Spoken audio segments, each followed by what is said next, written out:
Chapter 534. The pagodas were called the North and South Pagodas. The two pagodas were dozens of feet tall, and they faced each other as though they were twins. Chu Qingyan and Xiao Su sat on top of the pagodas until the middle of the night. Chu Qingyan was nestled next to him, and she was covered by his cloak, so she didn't feel cold. Big Ice Cube, what's the legend of Star Moon Lake? Since it had such a name, there must be a good story behind it. 100 years ago, there was an internal strife within the royal family in the Shang nation. More than 100 members of the royal family were killed, and their ashes were scattered in the lake.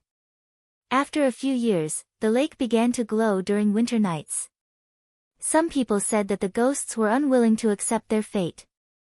Xiao Su's tone was flat and calm, but the person beside him was faintly trembling.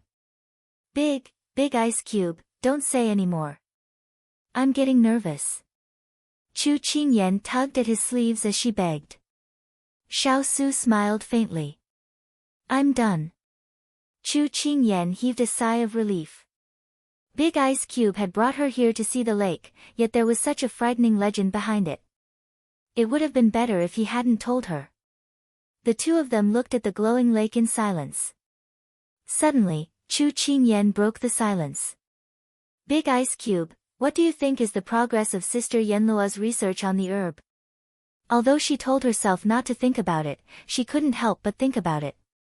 She should be asleep by now. Huh? He's asleep. Chu Qingyan was stunned. The most important thing for the love grass is to slowly take root and sprout at dawn. Miss Cheng only needs to prepare the soil at night. She doesn't need to do anything in the middle of the night.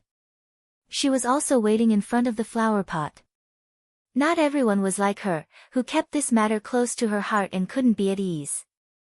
Because she cared, she was worried. Oh, I almost forgot. Sister Yenluo did mention something like that. Chu Qingyan scratched the back of her head and giggled. Xiao Su reached out and touched her head, then pulled up the cloak that had slipped off her shoulders. His actions were natural, and Chu Qingyan did not feel that there was anything wrong with it. Instead, she approached him and started a conversation. Big Ice Cube, tell me about your travels in the past. I'm curious. Changing the topic was to distract her from her constant worry, but it was of no use. She knew that Big Ice Cube had been traveling outside for 2 years to study, so she wanted to know what kind of life Big Ice Cube had experienced after leaving the palace and not going to the battlefield. It's boring to talk about it. Xiao Su frowned, perplexed. As long as it's not boring for me. Hurry up and tell it. Just treat it as a bedtime story for me. Chu Qingyan didn't give up. Xiao Su muttered to himself irresolutely before he said, let me tell you about the different ways of eating in the Sichuan region. Okay. She loved food the most. The night was tranquil, and the moon was clear. His voice was low and deep as he whispered into her ear. Chu Qingyan felt sleepy as she listened. Are you sleepy? Xiao Su noticed her rubbing her eyes and couldn't help but ask. Uh-huh. Let's go back. Actually, she realized that as long as she was by Big Ice Cube's side, she would feel calm and at ease. He was a man who made her feel at ease. It was a pity that the women in the Sichuan region only looked at his appearance, not his temperament. Otherwise, her Big Ice Cube would have been much better. However, it was too late now. Anyone who wanted to get close to him would have to go through her first. Let's go back. Xiao Su got up, but she grabbed his hand. He lowered his head and looked at her questioningly. My legs are numb from sitting. I can't walk anymore. Chu Qingyan snorted. So? Xiao Su raised his eyebrows. Piggyback me. She smiled slyly. Xiao Su shook his head. She didn't need to find an excuse. He wouldn't refuse her if she said so. Chu Qingyan looked at the broad and solid back in front of her and lay on it contentedly. Let's go. Let's go home. Let's go home. Xiao Su's heart warmed when he heard this. Okay. His black robes were embroidered with golden threads at the cuffs and hem of his robes. At this moment, they were fluttering in the air, reflecting the moonlight. Golden light flowed and it was extremely beautiful. The person on his back was dressed in exquisite snow-white clothes. Her long hair fluttered in the wind, creating beautiful arcs one after another. One black and one snow, they rose and fell in the night sky. Some people said that they saw the legendary celestial couple that night. It was very beautiful as a painting. When they returned to the inn, Chu Qingyan had already fallen asleep on his back. In order not to disturb others, Xiao Su placed her on his bed. Then, he sat on the small bed next to hers. He leaned on the side of his face and made do for the night.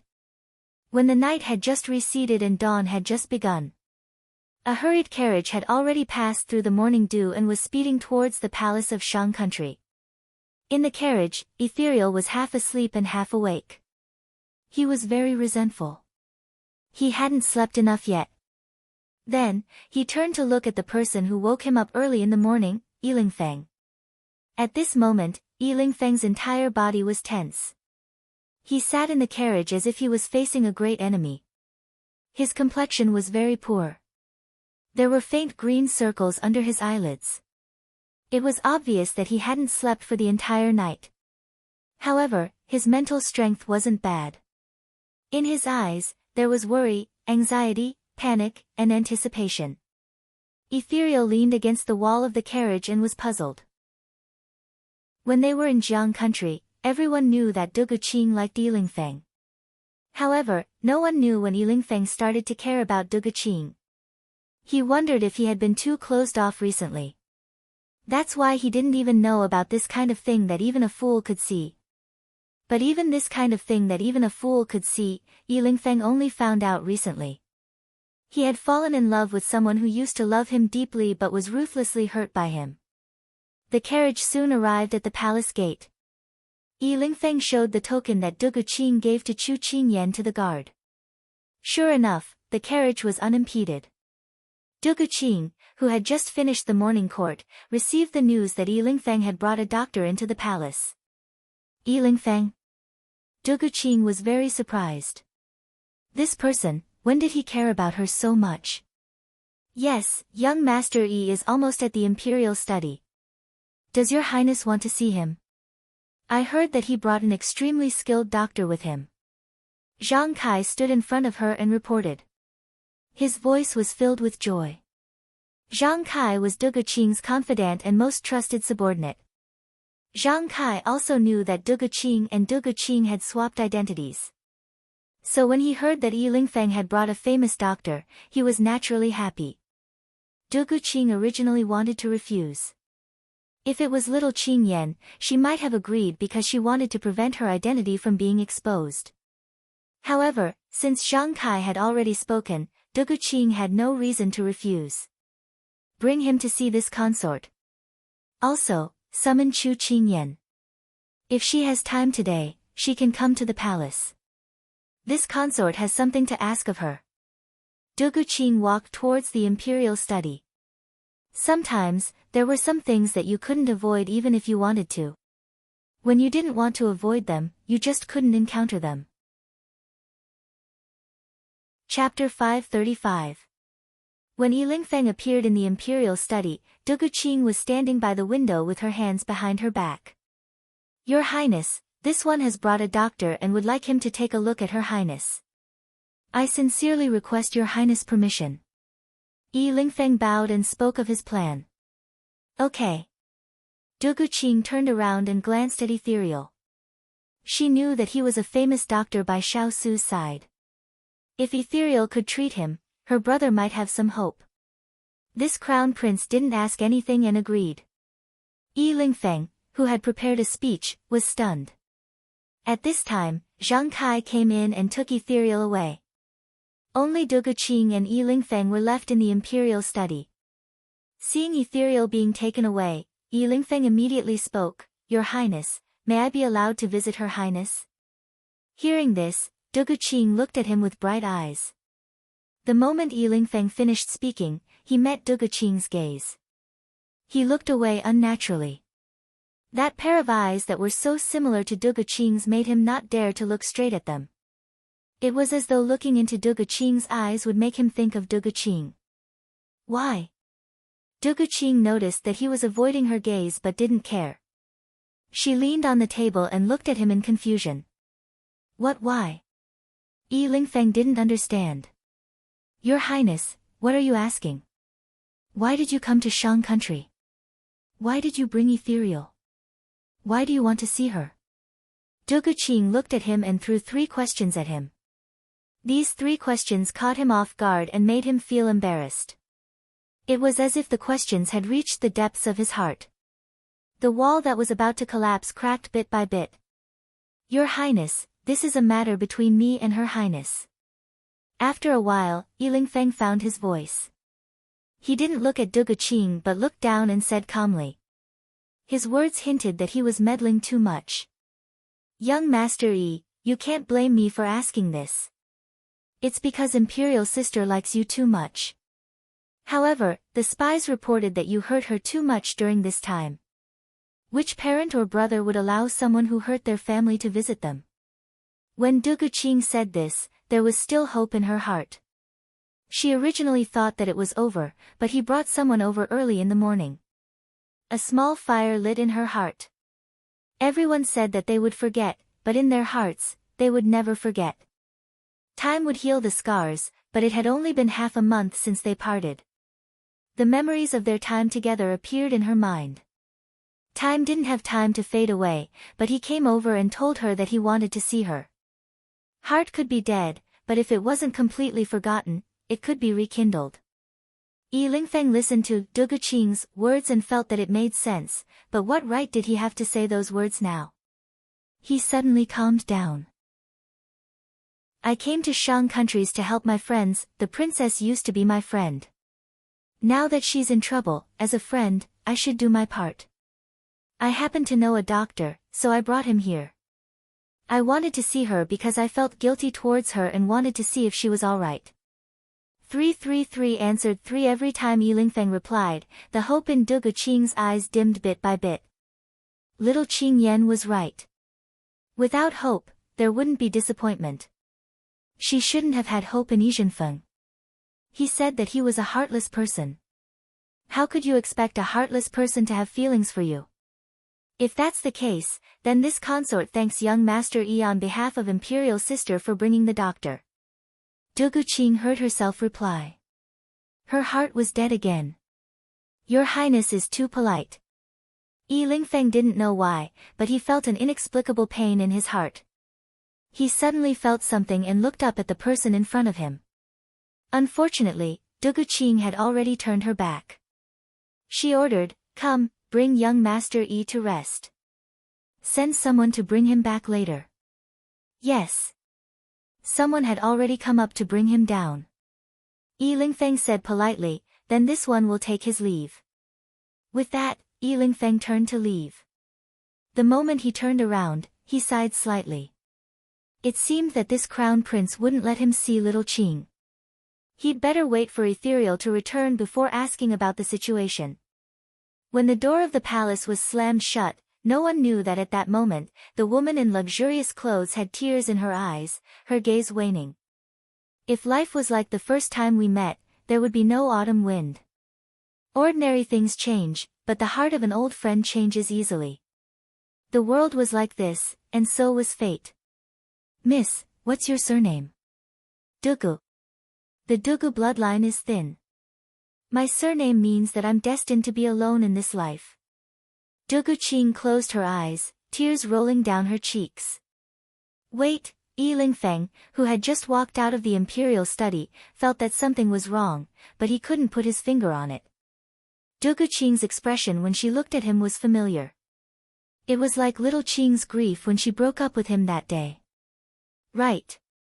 He mentioned Ethereal. He didn't tell him that the person he brought was Ethereal. How could he call out Ethereal's name at a glance? Could it be that he knew Ethereal? No, Xiao Laiqi had never been to Shang, and Dugu Qing couldn't have known Ethereal. Suddenly, a bold guess appeared in his mind. He wasn't Dugu Qing, He was her. He was shocked by his own thought. How could little Qing pretend to be the crown prince? Wait a while more. Little Qing wasn't the kind of person who wanted to usurp the throne. Since she left in such a hurry, it should be not long after the Shang Emperor's accident, followed by the crown prince's accident. If that was the case, it wasn't impossible for little Qing to make such a bold move in order to hide it from the entire imperial court. Dealing with the funeral, saving the emperor's brother, pacifying the imperial court, it was very likely that she was the one who did it. Yi Lingfeng turned around and immediately headed for the imperial study. He wanted to confirm whether he was her or not.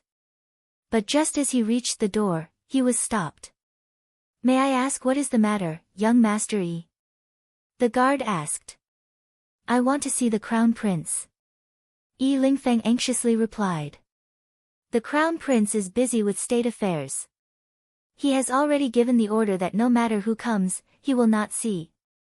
If young Master Yi has any matters, this subordinate can pass on the message." The guard said. "No need." Yi Lingfeng took a step back and turned around in a daze. He wasn't willing to see him.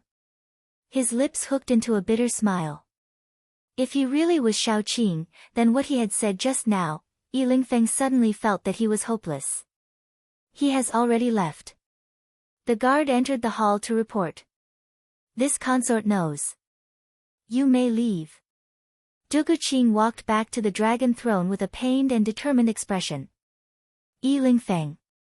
We can't be together anymore." Chapter 536.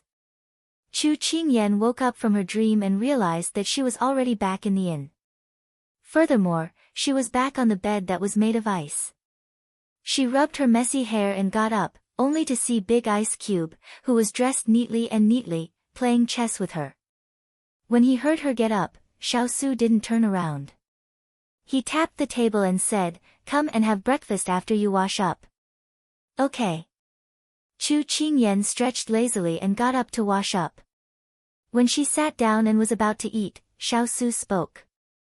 "Yi Lingfeng borrowed the token that Dugu Qing gave you this morning." "This morning?" Chu Qingyan looked at the dawn sky outside and couldn't help but feel confused. It was already early enough. This morning? Wasn't it even earlier? Yi Lingfeng seems to be very concerned about Sister Dugu, Chu Qingyan muttered as she tore off a piece of sesame seed cake and put it in her mouth. Her words reminded Xiao Su of the eagerness he had shown when he appeared in front of him this morning. Xiao Su put down the white chess piece and picked up the black chess piece. "I hope he can bring back good news." Chu Qingyan nodded. She hoped that Ethereal could cure Dugu Qing. If even Ethereal couldn't do it, then she couldn't think of anyone else who could. Chu Qingyan had just finished eating a piece of sesame seed cake when the door was pushed open and a beautiful figure rushed in. "I guessed you were here. Quick, come with me to see the love grass. It's about to sprout." As soon as she finished speaking, a hand grabbed Chu Qingyan's wrist and pulled her up. At first, Chu Qingyan was still shocked that someone would dare to barge into Big Ice Cube's room at this time. However, when she heard Cheng Yenluo's voice, Chu Qingyan took the initiative and pulled Cheng Yenluo out of the room. Okay, let's go." Hey, you're running in the wrong direction. My room is this way." Cheng Yenluo shouted helplessly. "Why didn't you say so earlier?" Quick. Chu Qingyan changed directions again. She had no choice. She was in too much of a hurry, so she couldn't distinguish between north, south, east, and west. Xiao Su listened to the noise outside the door. His ink-black eyes curved slightly. He put all the chess pieces in his hands into the box and got up to follow them. As soon as Chu Qingyan arrived at Cheng Yenluo's room, she saw her parents, Turan, Hualing, and the others already gathered at the table. She was slightly surprised. It was just daybreak, so why was everyone up so early? However, Cheng Yenluo was even more shocked. "How did all of you get in here?" "I walked in." Father Chu waved his hand impatiently at her and urged, "Little Yama, hurry up and make chow, or grow taller." Cheng Yenluo facepalmed. Was it really okay to barge into someone else's room? "Little girl, don't you care? They're all yours." Chu Qingyan rubbed her nose. How were they all hers? Her father was hers, her mother was hers, Turin, sort of, Huoling, yes, turn around, and the big ice block standing behind her was also hers. Yes, they were all hers. Meow, Cheng Yenluo didn't have the time to bicker with them. She walked to the windowsill where she had placed a box. She opened the box and a small basin appeared inside. Cheng Yenluo carefully placed the small basin on the table. "I've already planted the seeds of the love grass in the basin. All we have to do now is wait for it to sprout." As soon as Cheng Yenluo finished speaking, someone raised a question. It was Father Chu. "Doesn't the grass need sunlight? If you put it in the room, won't it feel like it won't come out if it can't wait for warmth?" Cheng Yenluo replied, "The love grass doesn't need sunlight or rain because I've already buried the powder of various herbs in the soil. The love grass only needs to absorb the essence of these herbs to grow rapidly." Everyone nodded in understanding. "Oh, then won't it feel shy with so many of us gathered here?" Father Chu asked again. Cheng Yenluo's eyes twitched. "Then you can leave first." "No way. I want to see it grow taller."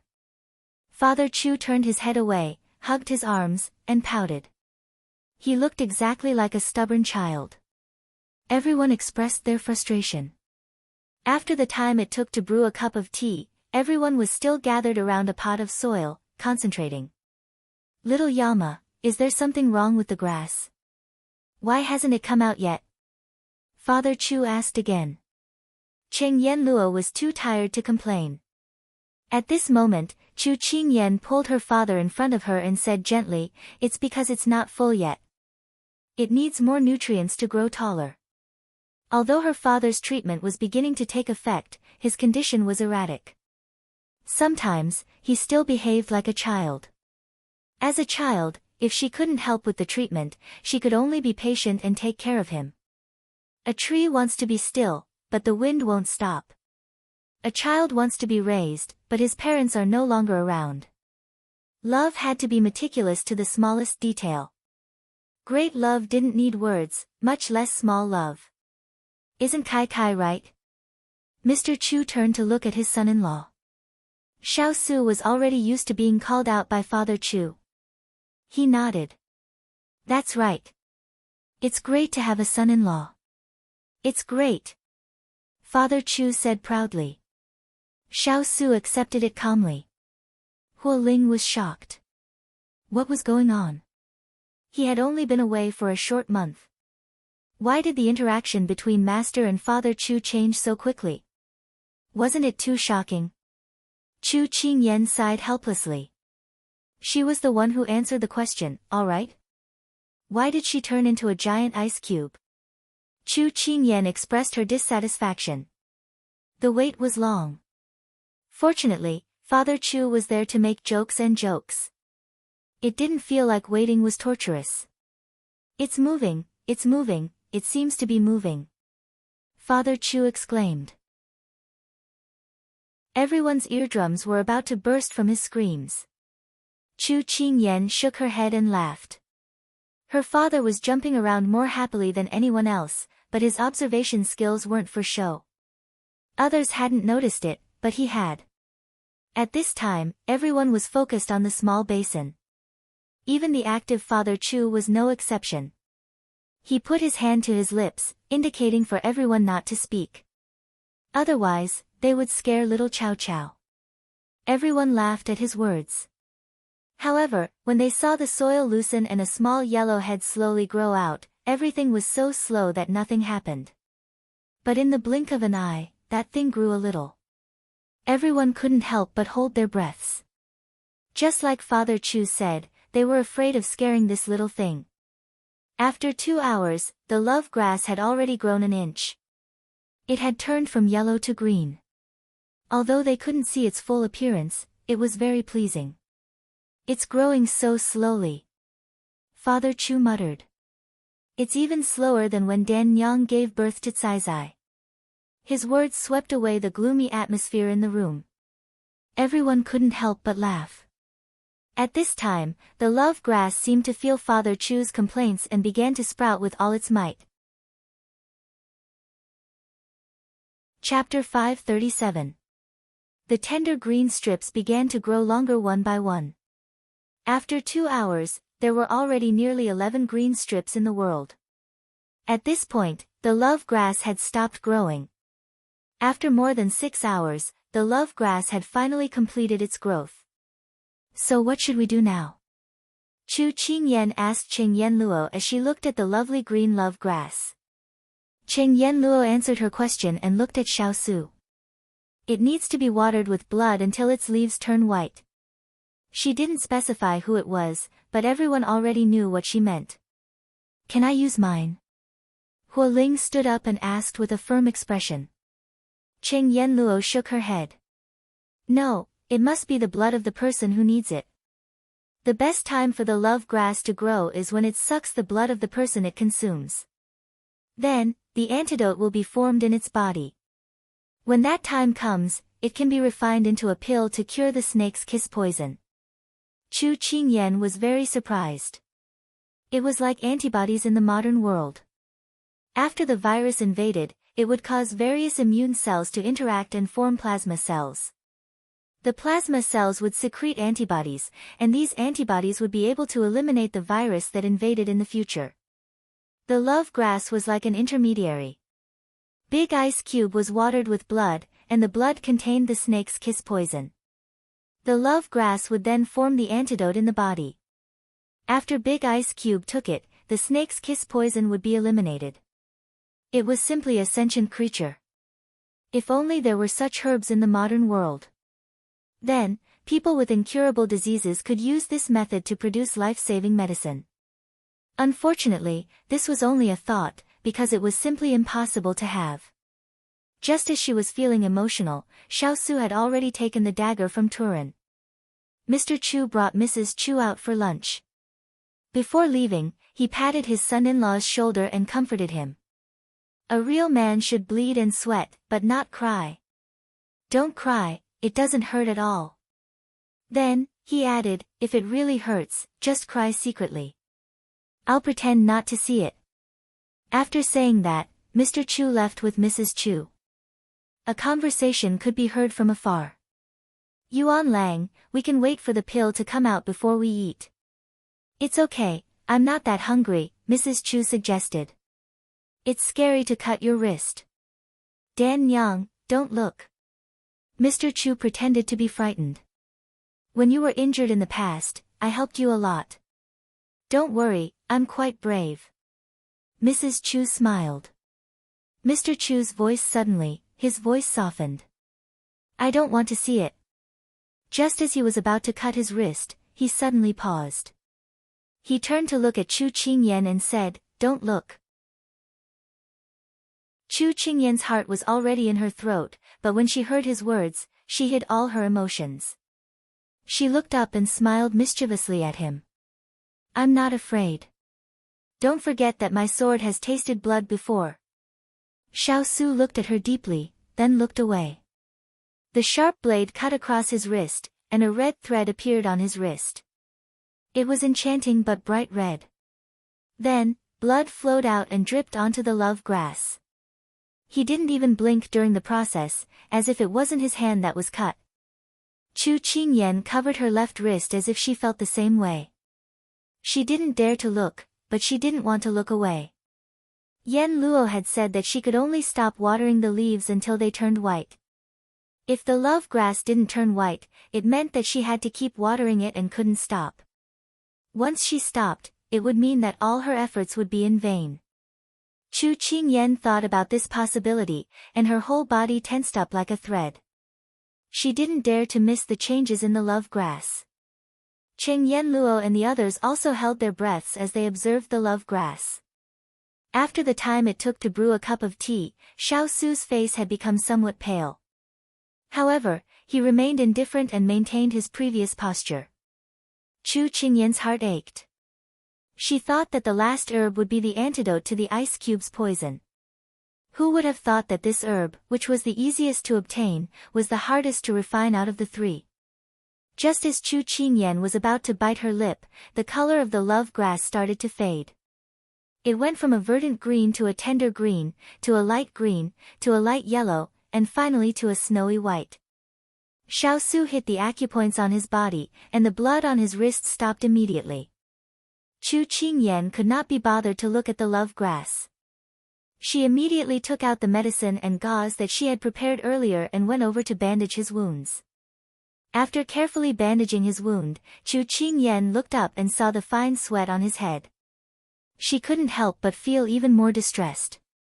Normal people could donate 200 to 400 milliliters of blood, but the ice cube had lost more than that. She turned around and glared at the snowy white grass in the basin. "It's all your fault. If you hadn't sucked so much, my ice cube wouldn't have to work so hard." She didn't know if it was just her imagination, but she actually felt that the love grass had actually shrunk back. She rubbed her eyes and found that the love grass was stretching out its branches perfectly fine. She thought that she must have been too tired recently and was seeing things. After the bandaging was done, Chu Qingyan brought him some warm water and some brown sugar water for him to soothe his throat. Although Xiao Su didn't like this kind of sweet stuff, he still drank it when he saw her worried face. Sometimes, it wasn't the water that was sweet, but the intention. At this moment, Cheng Yenluo couldn't care less about Xiao Su. She looked at the pot of love grass that had changed color and couldn't bear to part with it. She looked left and right and her whole face was almost glued to it. "Sister Yenluo, what should we do next?" Chu Qingyan found that Yenluo had completely forgotten about them. Her face was full of black lines and she couldn't help but ask. Cheng Yenluo waved them away as if they were flies. She said to them, "There's nothing else now. You can go back and rest. I'll send the pills over after I've developed them." Chu Qingyan nodded and then helped the ice cube out of the door. However, when they went out, Chu Qingyan felt as if something was calling her. She turned around and saw the love grass in Cheng Yenluo's hand. She shook her head. She was too tired. Not only did she have hallucinations, but she also had auditory hallucinations. "Big ice cube, from today onwards, I'll nourish your body well. I'll definitely make up for all the blood you've lost," Chu Qingyan declared to him. Xiao Su just smiled. At this time, everyone hoped that the pills would be developed smoothly. They didn't want any accidents. Chapter 538. But to everyone's disappointment, that medicinal herb was indeed successfully developed, without any accidents. However, there was still a small interlude. Chu Qingyan supported Xiao Su back to the room. Actually, strictly speaking, she was the one who carried him back to the room. Although his complexion was a little pale, and he had lost a little more blood, his steps were firm, and he walked with the wind. It was completely impossible to tell that he was a person who had just bled. On the other hand, she had gathered too much mental energy earlier, and now that she had relaxed, her entire body was abnormally tired. Adding that she had slept late last night, and had woken up early this morning, her eyelids were already starting to droop, and she was indescribably tired. Xiao Su's hand was placed on her left wrist, and he rubbed that white gauze. Raising his head, he saw that her head was tilting bit by bit, as though if it tilted a little, she would fall over. He walked over, but she did not notice. He looked at his own left hand, and then used his right hand to lift her up, and then pulled her into his embrace. Finally, he brought her to the bed, and after covering her with a blanket, her peaceful face entered his eyes. "Little fellow, have a good sleep," he softly muttered. After planting the medicinal herb, they still had to wait for the medicine to be refined. The little fellow's mental state was so tense, he was afraid that it would be torturous later on. Why not let her sleep directly, and when she woke up, everything would be over. And Chu Qingyan, who had entered the land of dreams, was currently in the middle of the clouds. In front of her, there was an endless sea of rolling clouds, and behind her, it was still the same. She felt that it was very strange. Why did she suddenly appear here? At this moment, a familiar voice sounded from below. Big sister, look below, Kaofo is below. A child's voice cheerfully shouted. Hearing that, Chu Qingyan immediately lowered her head, and saw that the love grass that she had seen in her dream before had once again appeared in front of her. The little radish waved her hand towards her. Big sister, it's so good to be able to see you again. Kaofo thought that I wouldn't be able to see you one last time. Where are you going? Chu Qingyan blurted out, but she regretted it immediately. They needed to develop it into a pill, which meant that they had to give it to them. However, they told me that I have to accumulate merit before I can fly. I've waited for 300 years, but I've always been living in the Shang Kingdom's imperial palace. Those people have eyes but can't see that. They actually didn't bury me in the ground to sprout. So I used my thoughts to feel your obsession with me. I know that you're a kind-hearted person, so I recognized you as my master. That's why I came to you in your dreams and asked you to find me. So it's becoming an immortal. Congratulations, this is a good thing. As your master, you can just ignore it. After all, we used such a cruel method to treat you. I hope you can forgive us. We have our own difficulties. It's not fair to say this to you. Although we apologize, we still hurt you for no reason. Chu Qingyan blamed herself. Big sister, you're thinking too much. Our Love Grass clan is born at dawn and dies under the cold moon. Our lives are short, but we hope to do many meaningful things in this limited day. Saving the dying and helping the injured, that's our mission. Look, Kaofo's grandfather has already ascended. Father has also ascended. Mother has also ascended. Only Kaofo is left in the clan. If it wasn't for Big Sister's help, Kaofo wouldn't be able to reunite with her family. Love Grass's eyes shone brightly, and its face was filled with gratitude. Chu Qingyan didn't expect that they would inadvertently help Love Grass, but she still felt somewhat guilty. You're a good child. I thank you on behalf of my Big Ice Cube. You're welcome. If it wasn't for your Big Ice Cube's blood, I wouldn't have improved so much. If it wasn't for you being so anxious, I wouldn't have wanted to change my skin color so early. If I eat more, my power will increase. Love Grass's tone was filled with pity. Chu Qingyan couldn't help but pat its head. Little imp, you're so smart. Alright, Kaofo has to go. Death isn't the end, it's rebirth. Big sister, don't be sad. Goodbye. The love plant's body became transparent once again. It giggled without a care in the world. Is this a dream?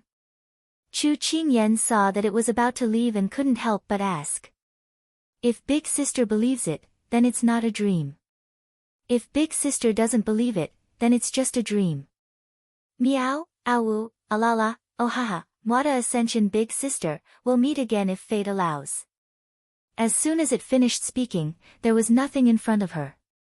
When she opened her eyes again, she was already at the top of the bed. Chu Qingyan got up and rubbed her temples.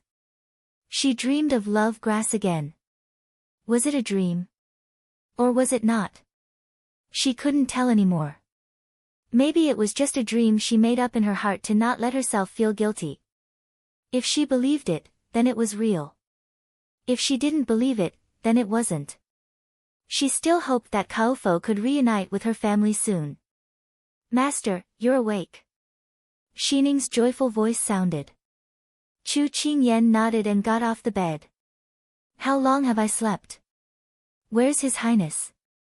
Xining walked over, holding her outer clothes in her hands.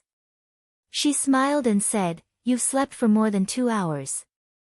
His Highness told this servant not to wake you up, but you didn't expect you to wake up so early. His Highness should still be outside talking to Sir Turin.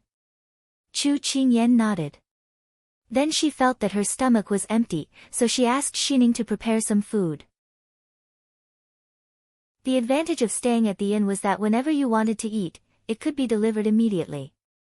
When Chu Qingyan was about to gorge herself on the food in front of her, Xiao Su had already walked in. Seeing her get up, he sat down in front of her. Big Ice Cube, have you eaten? If you haven't, let's eat together. If you've eaten, then eat a little more. With that said, she asked Xining to prepare another pair of chopsticks. No matter how Xiao Su answered, she wanted him to eat a little more. Xiao Su had indeed not eaten yet, so he did not refuse and the two of them ate together. Halfway through the meal, Xiao Su said, "Someone came from the palace today. The Crown Prince of Shang Country asked you to come to the palace when you have time." "Yes, yes." "Did he say anything?" Chu Qingyan was a little surprised. Could it be something to do with Duga Qing? The person who summoned her did not mention anything. Xiao Su shook his head. Then have young Master Yi and Ethereal returned? They had left early in the morning. Logically speaking, they should have returned by now. Someone from the palace sent a message on behalf of Ethereal, saying that her injuries are very troublesome and she will be staying for a while. Okay, then I'll go to the palace in the afternoon. Hearing that her injuries were troublesome, Chu Qingyan was a little worried. She wanted to go and take a look. As for the research of love grass, Yen Luo said that it would take at least a day, so she had time to go to the palace first. She heard that those who treated Duga Qing's illness did not return. She hoped that Ethereal would not follow in their footsteps. Chapter 539. After Chu Qingyan finished her meal, she brought Green Gourd and Liuguang to the Shang Kingdom's imperial palace. It happened to be the afternoon when the crowd was the densest. Their carriage moved slowly through the bustling city. When they arrived at the Shang Kingdom's imperial palace, it was already evening. It seemed that the higher-ups had specially instructed for the guards to let her pass even though the token was in Yilingfeng's hands. There were already people waiting at the palace entrance. When they saw Chu Qingyan, they welcomed her and led her to a quiet palace. Joyous Clear Palace.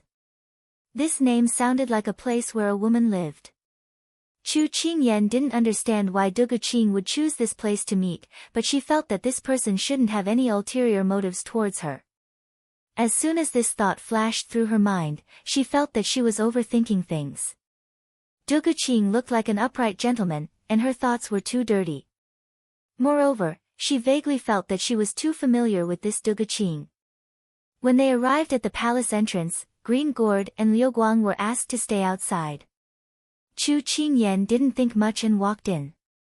When the palace door closed behind her, Chu Qingyan saw the pink, green, and red decorations in front of her.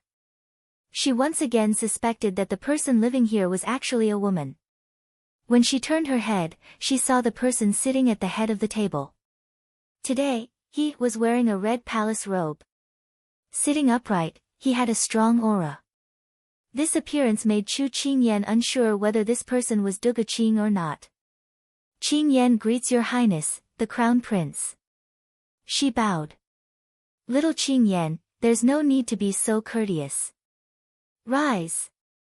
A bright voice came from above. It was a familiar address, a familiar voice, and a familiar tone.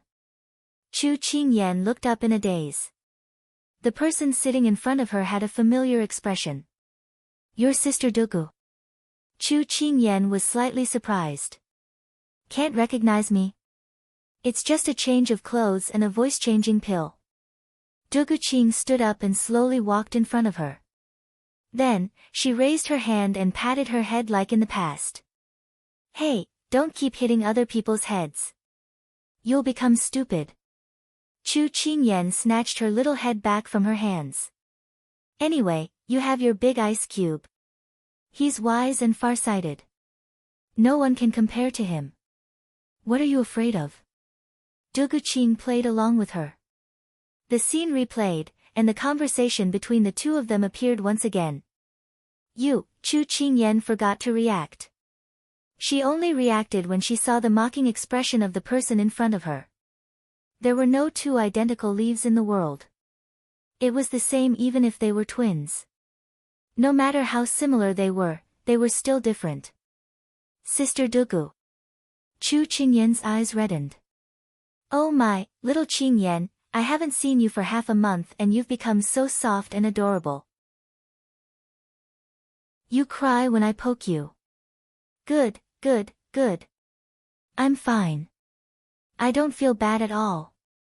Dugu Qing's tone was teasing, but her hands had already unconsciously wrapped around her shoulders. The person who told her not to cry had a ripple in her eyes. Chu Qingyan heard her teasing and stubbornly said, "Who said I'm crying? It's just sand in my eyes. I'll be fine later." Dugu Qing couldn't help but laugh. So there's sand in my palace. Looks like the palace servants didn't clean it properly. I'll punish them later. Alright, I was too agitated. There's no sand. My eyes are running, not crying. Chu Qingyan harumphed. Alright. Running water is not crying. Dugu Qing rarely went along with her wishes. Then, she led her to walk around the palace. Little Qingyan, this is the palace you've lived in for more than 10 years. What do you think? My taste isn't bad, right? My taste is still very classy. Ever since Chu Qingyan learned the word classy, it was constantly on her lips.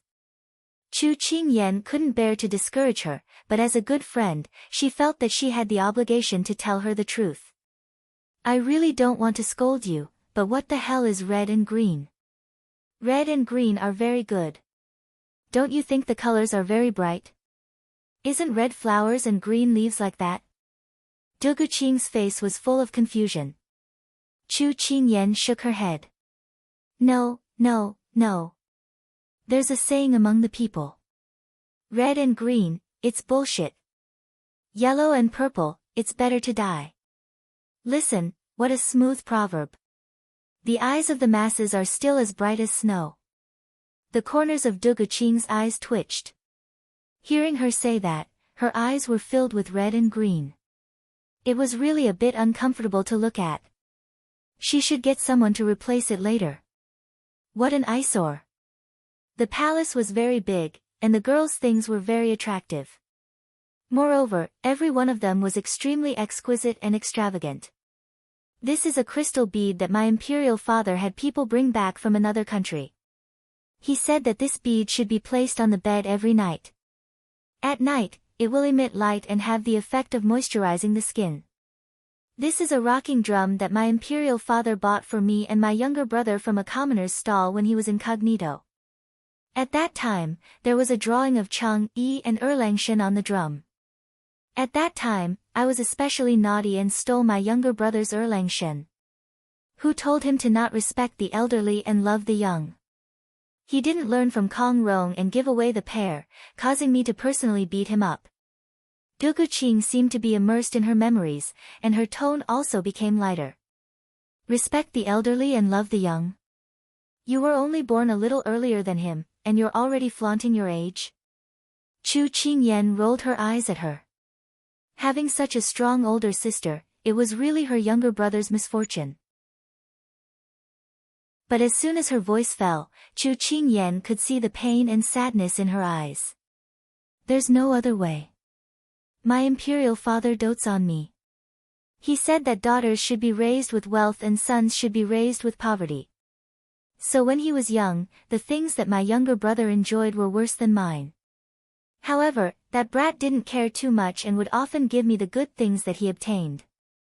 When Dugu Qing said this, there was a hint of joy and sorrow in her memories, as well as a touch of sadness. Chu Qingyan couldn't bear to see her sad because of the past, so she used a teasing tone to try and make her laugh. That's right, you have a good imperial father who dotes on you and a good younger brother who respects the elderly. That's right, but the tree wants to be quiet, but the wind won't stop. The child wants to be raised, but the parents are no longer around. My imperial father can no longer see me at this time, and I haven't even seen him for the last time. As she said this, tears fell down. She wouldn't forget that when she desperately rushed back, she saw him quietly lying on the bed with a blanket covering his body. His expression was so peaceful that it looked like he was just sleeping. But she knew that he would never wake up again. He wouldn't call out to her affectionately, "Xiaoqing, you're back." Since they met, this was the first time that Chu Qingyan had seen Du Guqing in such a sorrowful state.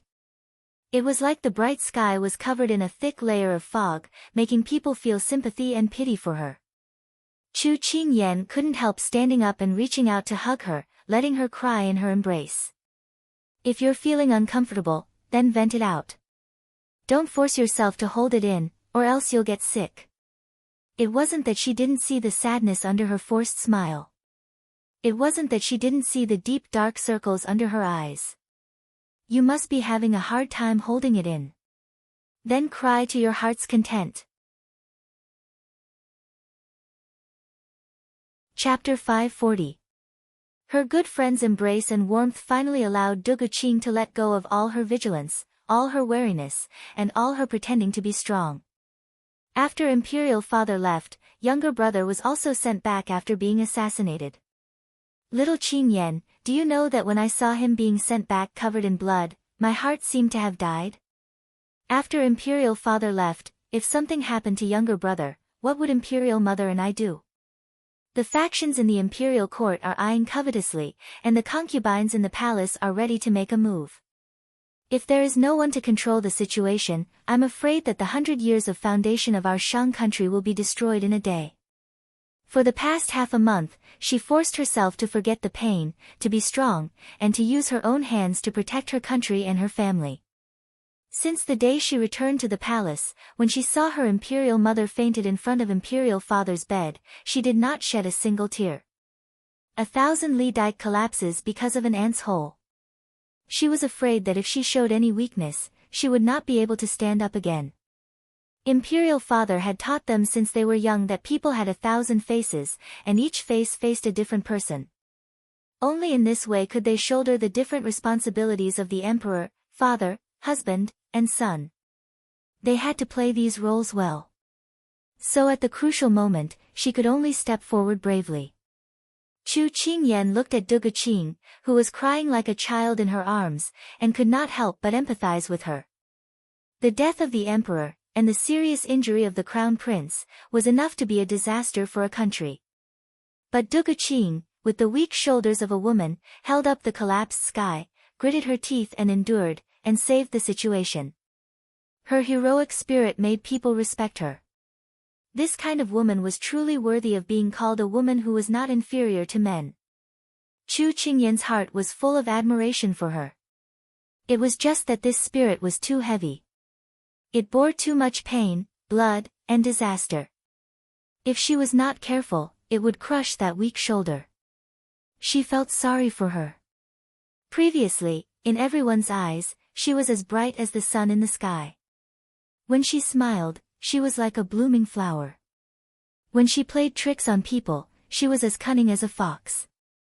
When she helped her friends, she did not hesitate, and was as carefree as a child. Now, she was dressed in a palace robe, her beautiful eyebrows were slender and sharp, and she was 70% cold and 30% smiling. Her lively temperament had been restrained, and her heart was filled with deep worry. She no longer had the sweet laughter from before. Because there was a comparison, there was a difference. It was also because of this difference that made people feel sorry for her. Chu Qingyan thought about her current situation and felt even more worried. She couldn't help but ask. "Why didn't you acknowledge us in the palace yesterday?" Du Guqing wiped her tears and smiled helplessly. "I really want to reunite with you. From the moment I saw you step into the palace, I have been suppressing the surging emotions in my heart. But I don't dare, and I can't. I pretended to be the emperor's younger brother and took charge of the situation to stabilize the court. My identity could not be revealed. Otherwise, those with bad intentions would take the opportunity to cause trouble. I was criticized and despised by the world. This is fine. But if the news of the emperor's serious injury and coma spread, Shang country would be in chaos. Then, the efforts of mother and I would be wasted." Du Guqing sighed.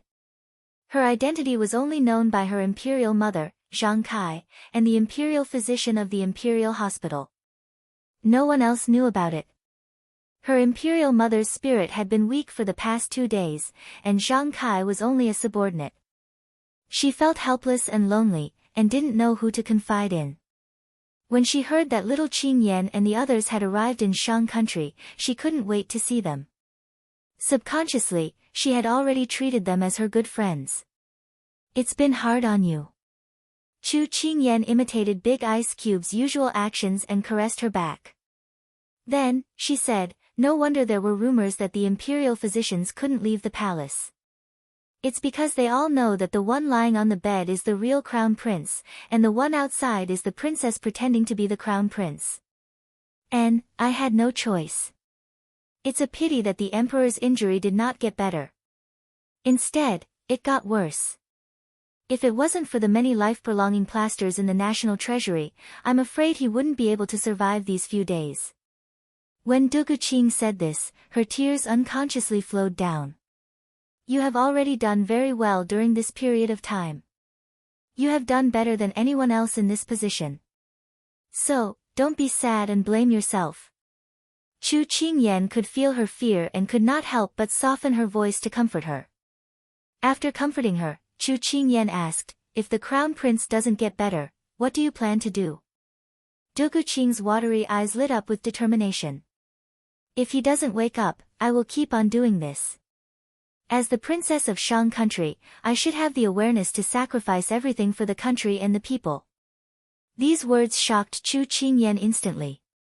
Compared to Duguqing, she was still lacking. She didn't have her courage, her boldness, nor her determination. But after saying those words, this strong girl revealed a trace of weakness and helplessness. But little Qingyan, ethereal will cure him, right? It will, right? This world was too cold and lonely. She didn't want to continue walking alone. She wanted her brother to be well, and wanted her mother to be well. Even if she had to give up everything, she wouldn't hesitate. It will. You have to believe that there are true feelings in the world. Miracles exist because of persistence. Chu Qingyan stroked her long hair and told her in a firm tone. At the same time, she was telling herself that persistence equaled hope. Okay. The clear voice was already choked with sobs. Chu Qingyan's eyes couldn't help but redden. After the two of them calmed down a lot, Chu Qingyan took the initiative. She sat down and poured a cup of tea for Duguqing to moisten her throat. Then, she cut to the chase. You didn't want to acknowledge us, but you asked me to come here today. Did you run into trouble? Duguqing admired her observation skills. No one would believe that such an intelligent girl was only a little over 10 years old. But it was also because of her intelligence that she revealed her identity. Yes, I need your help. I didn't want to ask you. Our Shang country looks peaceful on the surface, but it's turbulent on the inside. I shouldn't have pulled you into this whirlpool, but she wasn't a qualified person to hold power. She could only barely maintain the peace on the surface and not fall apart. But she was worried that after a while, if her brother didn't wake up, she wouldn't be able to control the situation. Everything would turn to ashes. I'm sorry. I know I shouldn't have asked you. Your identities are too sensitive. It's not suitable for you to get involved. After saying this, Duguqing regretted. She regretted that she had caused trouble for little Qingyan. Just as she was regretting, she felt something warm on her hand. She looked down and saw a small hand on the back of her hand. Then, she held it tightly. She looked up in surprise. She saw the bright girl smiling brightly. Her voice was as crisp as spring water. If a friend is in trouble, I'll definitely help. So, you're not alone. After crying, please be strong. The smile on her face was dazzling. Chapter 541. Chu Qingyan's unreserved support caused Duguqing's tears to fall like rain. I never thought that the so-called friends I made in the noble circles of Shang country would all avoid me when I encountered such a calamity. They were afraid that their power would be overturned and they would be implicated if they were careless. But you, who I've known for less than 3 months, supported me without hesitation at such a dangerous time and did not leave me. I don't know what to say to thank you. Duguqing gripped her hand, her tone sorrowful and emotional. Chu Qingyan gave a pitiful smile. She said emotionally, when you become a person above others, your friends know you. When you are in trouble, it is you who know your friends. This acquaintance was not the other way around. No matter, I believe that this calamity will be overcome. When the time comes, it will be too late for them to regret. I like this kind of face-slapping plot the most, Chu Qingyan said lightly and teasingly, wanting her to relax and not be hurt by these things. Little Qingyan, thank you. It's good to know you. Duguqing wiped her tears and gave a smile from the bottom of her heart. Of course, I am loved by everyone, the flowers bloom when they see me, the grass worships when they see the grass. Little Wang Fei is happy. In order to make Duguqing happy, she even used the catchphrase that she didn't understand when she was young. She was crying from laughter inside. How could Duguqing not know her thoughts? She put away her sadness and returned to being the handsome and calm His Highness the Crown Prince. Dugujijia, oh no, I'll call you Your Highness the Crown Prince in case the walls have ears. Chu Qingyan stuck out her tongue and then her expression turned serious. What do you need me to help you with? I hope you can pretend to be someone. Duguqing looked at her with the same serious expression. Who? Chu Qingyan frowned and asked seriously. My grandfather's granddaughter, Lu Hejuan, she's also my cousin. At the same time, she's also my brother's future wife. However, my grandfather and cousin Hejuan's family are all at the border of Shang country and 200,000 soldiers are under his control. I don't know why, but 10 days ago, I sent a letter to him, hoping that he could rush back to the capital and help me. However, he didn't reply even after a long time. I suspect that the letter has been cut off. If cousin Hejuan can appear in the imperial palace at this time, it means that my grandfather already knows about this matter and the army is on the way. Those people who are pressuring me inch by inch will have some fear. At least in the short term, I will have time to plan. Although their father had taught them a lot about how to deal with politics, they had never really fought with swords and spears. When she understood the situation, she was already surrounded on all sides. Plus, she only had the palace guards and 30,000 soldiers guarding the city. How could she fight against the 100,000 soldiers that third uncle secretly raised? Third uncle colluded with concubine Mei and wanted to support third brother to become the emperor. His goal was already clear. Now, he was spreading all kinds of unfavorable rumors about Duguqing, the crown prince. The officials and people who didn't know what was going on were all stirred up. Gradually, there were calls for the crown prince to be dethroned and replaced. If this situation was allowed to spread, then it would really be difficult to do anything. Not only third uncle, but fourth brother was also ready to make a move. Recently, he had been trying to get the officials to work for him. Plus, his mother's family was a famous family in Shang country. More than 20% of the officials in the court were his grandfather's students. So, it was a piece of cake for him to get those officials to work for him. The position of the crown prince was slowly being pulled down. Third prince and fourth prince's positions were superior. The court gradually became a tripartite balance of power. After Duguqing finished analyzing the current situation to Chu Qingyan, she said in a self-reproachful tone, if it was Qing, he would not have given them the chance to take advantage of the situation. Emperor Father once said that Qing is a rare talent that only appears once in 100 years in the Shang nation. If not for those bastards, he would not have. Her words were stuck in her throat. She closed her eyes and didn't continue. The most important thing for her now was not to be swayed by these emotions. Chu Qingyan encouraged her. Don't be sad. Cousin, right? I'll do it. But with my height and age. Suddenly, Chu Qingyan hesitated. Wasn't her appearance a little too young? Don't worry. My little cousin is only 13 years old. She was betrothed to my brother when she was still in the womb. Your height is about the same as a 13-year-old. You just need to make your eyes thicker. She hasn't been back to the capital for 3 years. So, you don't have to worry about people recognizing you. Duguqing explained with a smile. Duguqing looked to be 16, so Duguqing should be 16 too. Lu Hejuan was only 13. Did the ancient people really like to betroth children? And there was such a big age gap. That's not right. She and Big Ice Cube laughed so hard that they cried. That's not a problem. I just have to pretend to be his little cousin for a few days.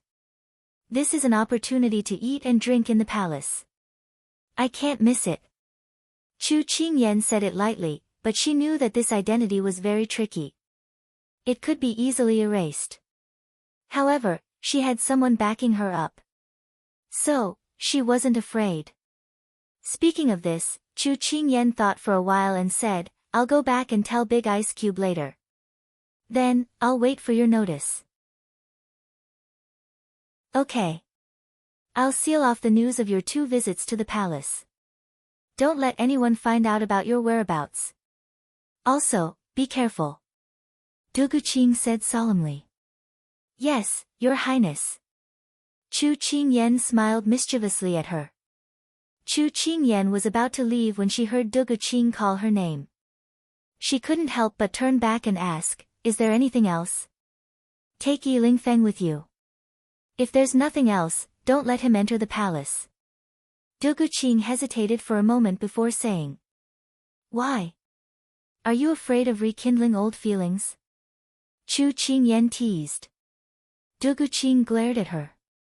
If it weren't for our friendship, I'd beat you up. Chu Qingyan shrugged. At this moment, a palace servant came to report, young Master Yi wants to see Your Highness. Chu Qingyan winked at her. You two have a good talk. Fate doesn't come easy. During this period, he missed you so much that he didn't eat or drink. Everyone makes mistakes. The first time can be forgiven. If you can't, you can beat him up to vent your anger. But don't wrong yourself. Why do I feel that you're as long-winded as my mother? You're so mischievous. Duguqing snorted. This is called being smart and understanding, Chu Qingyan said openly, trying to flatter herself. So that's why you're so thick-skinned. After Duguqing finished speaking, she said to the palace servant, bring him to the front hall. I'll be there in a moment. Yes. After the palace servant left, Duguqing threatened Chu Qingyan, I'll skin you when I come back. Then, she left. Chu Qingyan looked at her back and slowly restrained her mischievous smile. I hope that lovers will find their way together. Chapter 542. Duguqing came to the front hall and the first thing she saw was Yi Lingfeng's tall and straight figure. She could still remember the first time they met on the street. Through the crowd, she could see this youth at a glance. He was confident and unrestrained, his peach blossom eyes overflowing with light. Just one glance was enough to make people unable to resist being attracted. Now, the world had changed. She stood behind him, but it was like there was a sea of people between them, making it impossible for her to approach him. Which family's youth was so outstanding in the past? The tip of his brow, when the elegance fell, it filled the ground with peach blossoms. Duguqing was a bit absent-minded. Right at this moment, Yi Lingfeng seemed to have sensed her presence and slowly turned around. Shaoqing. He looked into her eyes and gently called out. The confident and beautiful youth in front of her had purple eyebrows and a tall figure. He was like a jade tree in front of the wind. Just a slight frown or a smile was enough to make a young girl fall in love with him. Not to mention the current him, with his gentle tone and deep emotions in his eyes, it was even more moving. In the past, Duguqing had always longed for Yi Lingfeng to treat her gently and lovingly. Even if it was just once, it was fine. But after she confessed to him for the last time, she already knew that this desire was just an extravagant hope. But the current Duguqing only thought about her family and the world. She only wished for her family's safety and did not think about anything else. But when the person who had ruthlessly forced her to let go of him stood in front of her again and gently called her Xiaoqing, she was in a daze for a moment. What she had longed for in the past, now that she saw it, her heart was already calm. Because her heart was already riddled with holes, what he said to her no longer had much effect. "Young Master Yi, you must have mistaken me for someone else. Although my royal sister and I look alike, we are not the same person." Du Guqing walked past him and sat down in the main seat. Her expression had already returned to normal as she shook her head with a smile. In the past, Yi Lingfeng had played around in all sorts of places. His ability to observe people's expressions had long been trained to the point of perfection. When he saw that although she had a smile on her lips, the smile did not reach her eyes, his eyes flashed slightly. Xiaoqing was unwilling to acknowledge him. This fact made his heart clench. "Xiaoqing, you don't have to hide it from me. The one lying on the bed is the real crown prince." Yi Lingfeng was worried that she would deny it again, so he continued, "I've already met with Ethereal. He told me that the person inside is a man, and he looks very much like you. Are you still trying to lie to me?" Who would have thought that he would be so persistent in poking through the window paper? Du Guqing was puzzled. Was this answer important? Was it really that important whether she was Du Guqing or not? But what was the point of these answers? Du Guqing smiled, her eyes cold. "Young Master Yi, what does it have to do with you whether I am the real crown prince or not?" The alienation in her eyes pierced his eyes deeply. What does it matter? Of course it was related. Because he cared about her and didn't want anything to happen to her. He didn't want anything to happen to her. But he already knew that she was Du Guqing and not Du Guqing, so why did he have to expose her? He knew that she was very good. He just needed to look at her from afar. Why did he have to argue with her about whether she was real or fake? "Yi Lingfeng, are you really just trying to prove the truth and not have any other reasons?" Seeing that he was slightly stunned, Du Guqing sneered, "Since it doesn't matter, I still have important matters to deal with. Then I would like to ask young Master Yi to return first." "Wait." Yi Lingfeng suddenly spoke. Du Guqing stopped in her tracks and turned around to look at him. She smiled appropriately. "Young Master Yi, is there anything else? Whether you are Du Guqing or not, it matters to me." He knew why he was so persistent. Actually, he just wanted to talk to her again and return to the days when they were together. The smile on Du Guqing's face disappeared and was replaced by a faint sneer. It was unknown whether it was self-deprecating or something else. She said, "That's right, I am Du Guqing. But you have nothing to do with me." Du Guqing felt that there was no point in beating around the bush. He would know her identity sooner or later. Since that was the case, it was better to cut the Gordian knot and prevent any accidents. "Little Qing, I want to say sorry to you. Regarding the past, I have let you down. If possible, can you give me..." Before Yi Lingfeng could finish his words, she interrupted him. Du Guqing looked at him sadly. "Yi Lingfeng, do you think there's any use in saying this now? Moreover, what I wanted was your wholehearted feelings, not your pity now. Yes, my father passed away, my younger brother was seriously injured, and there were internal and external troubles. It's very dangerous, but it's not to the point that I need your pity." He didn't like her. Then was there a need for her to waste time and energy on him? The answer was that there was no need. So she didn't accept his emotional charity. "Actually, I found that in the days when you weren't around, I found that I had unknowingly fallen in love with you. But it was too late. Yi Lingfeng, let's part on good terms. I'm very sorry for pestering you in the past and causing you trouble. I won't disturb you in the future." Du Guqing took a deep breath and said word by word. "When I naively fell in love with someone, he told me that he didn't have a heart. This might be the most ridiculous and naive thing I did in the first half of my life. But I'm still very grateful to you. If you don't fall, you won't get up." She clearly heard that her heart was being torn apart. She clearly said that she wouldn't care anymore. Why did it still hurt so much? Liking someone might be just a look. Forgetting someone might take a lifetime. Yi Lingfeng felt the alienation and coldness from her. His eyes dimmed. Sure enough, he had hurt her too deeply. Even though he had thousands of words to tell her, but at this moment, his throat felt like it was choked with a fishbone, and he couldn't open his mouth. Yi Lingfeng, although we didn't help each other in times of need, let's forget about each other in the pugilistic world. You can be your carefree wanderer, and I'll be my Shang princess. Don't let yourself be wronged because of sympathy for me. Du Guqing smiled at him, and then turned around. Yi Lingfeng clenched his fists.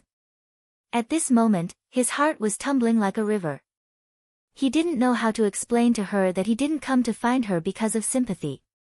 That pair of peach blossom eyes hid deep and unfathomable emotions. They flowed secretly, but he couldn't say it out loud. Du Guqing walked out of the hall step by step with her back facing him. Tears streamed down her face, but her steps were firm. She was the Shang princess. Her country was in danger, so she had to carry out her mission. Love and love have nothing to do with me anymore. My life is the country and the world.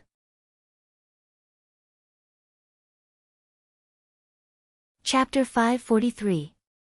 When Chu Qingyan and Yi Lingfeng sat in the car on the way back, she could clearly feel the desolation and loneliness coming from him. It was as if he had lost his most precious treasure. Seeing him like this, she couldn't help but think of Du Guqing whom she had met in the palace. She was also in a soulless state the moment she returned. She couldn't help but sigh. In this world, there were so many people. Even if you broke your head, you wouldn't be able to get a chance to leave. Looking at the two of them falling in love at this moment, as a bystander, Chu Qingyan felt both heartache and pity. She was only a bystander. Whoever started the trouble should end it. If they still loved each other, then there was still hope. However, Ruoxin was already dead. There was no turning back. Luckily, her big ice cube had been single for so long and hadn't been enlightened yet. Otherwise, if he was hurt by a relationship, he would have a headache. As she thought about it, the carriage had already arrived at the inn. Coincidentally, everyone was in Big Ice Cube's room. What's so lively? Chu Qingyan asked with a smile the moment she entered. Cheng Yanluo waved at her and said with a smile, "Little girl, you're back just in time. Look, what's this?" As she said that, she opened her hand. Chu Qingyan heard that and curiously leaned over. She saw a crystal-clear pill lying quietly in her hand. When she got close, she could even smell the strong fragrance of grass in the air.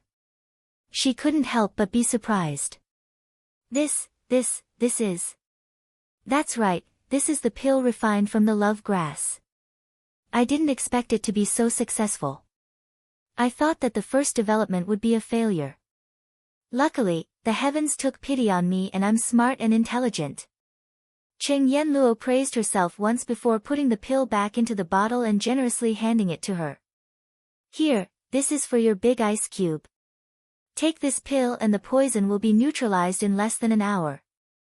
The poison will be neutralized. The poison will be neutralized. The poison will be neutralized. This sentence kept repeating in Chu Qingyan's mind. She widened her eyes, and her fingers trembled as she held the bottle. She lowered her head to look at it. Cheng Yanluo looked at her dazed expression and couldn't help but rub her nose. Something was wrong. Why wasn't she wild with joy? Why did she look like she had been knocked silly? What was wrong with the little girl? At this moment, Chu Qingyan suddenly jumped up. The dazed look on her face disappeared and turned into wild joy. She found Xiao Su's direction and flew over, throwing herself into his arms.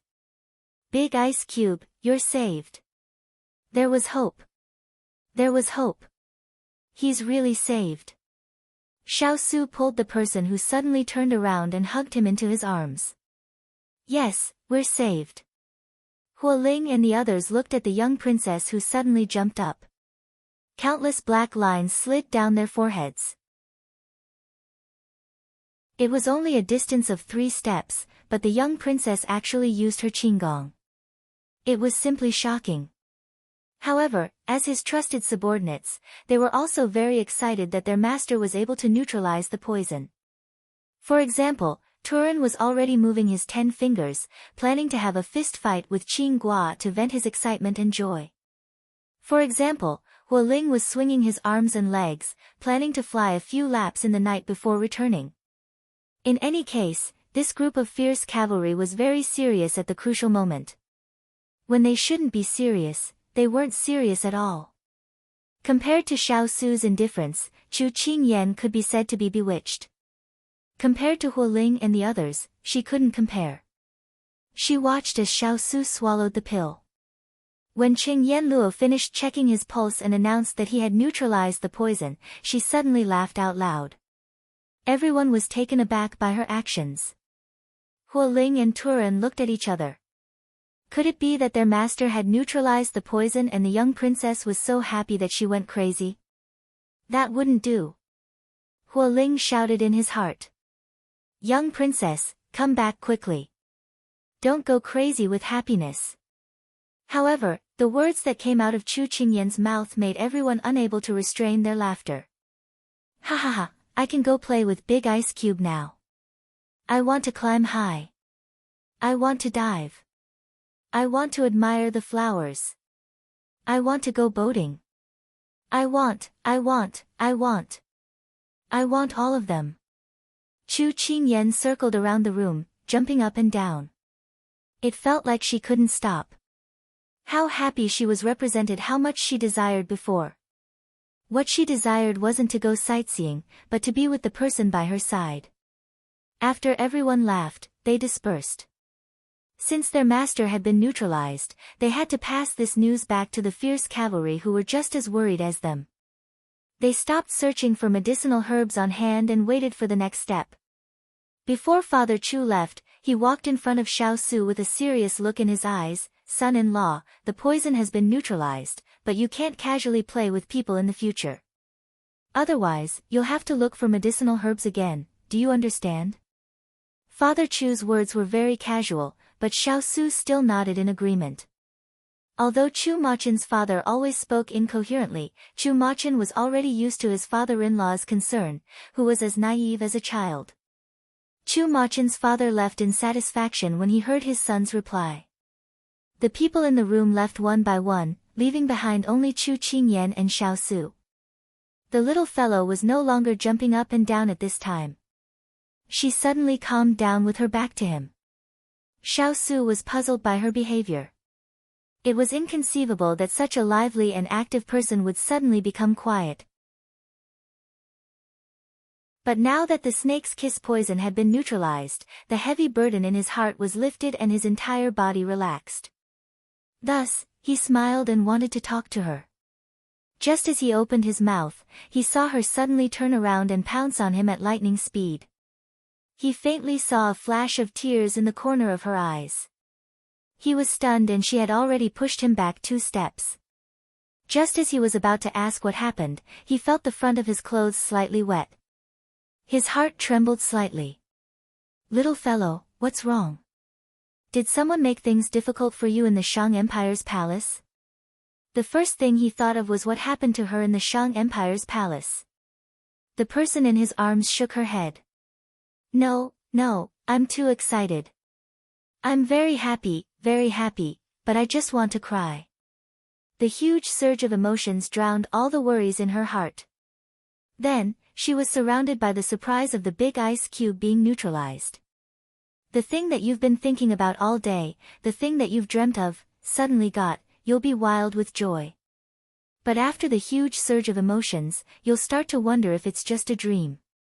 Because your obsession is too deep, you'll hallucinate. Chu Qingyan raised her head, sparkling tears rolling down from her big eyes. Am I dreaming? The boiling temperature fell on his chest, penetrating his skin and reaching the depths of his heart. He always thought that his blood was cold, but today, he realized that the blood in his body could also be boiling because of a person. Although she was still young. Xiao Su couldn't help but lower his head and place a feather-light kiss between her eyebrows with incomparable tenderness. It's real, it's not a dream. He curved his lips and smiled. It's really not a dream. If it's not a dream, why would the big ice cube kiss her? She must be dreaming.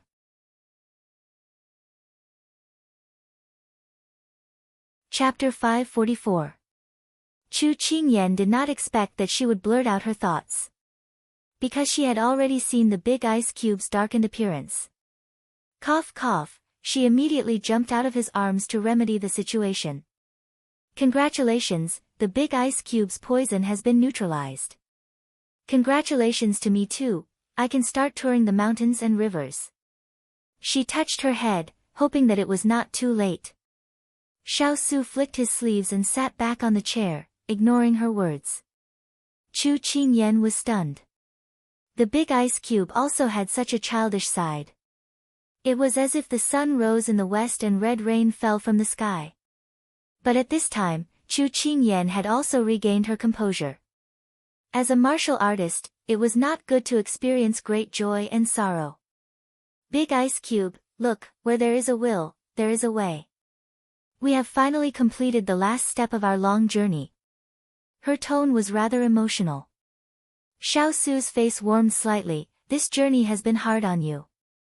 Whether it was seeking medical treatment or obtaining the red stone fruit, ice crystal flower, and love grass, if it were not for this little fellow, he would have already reincarnated.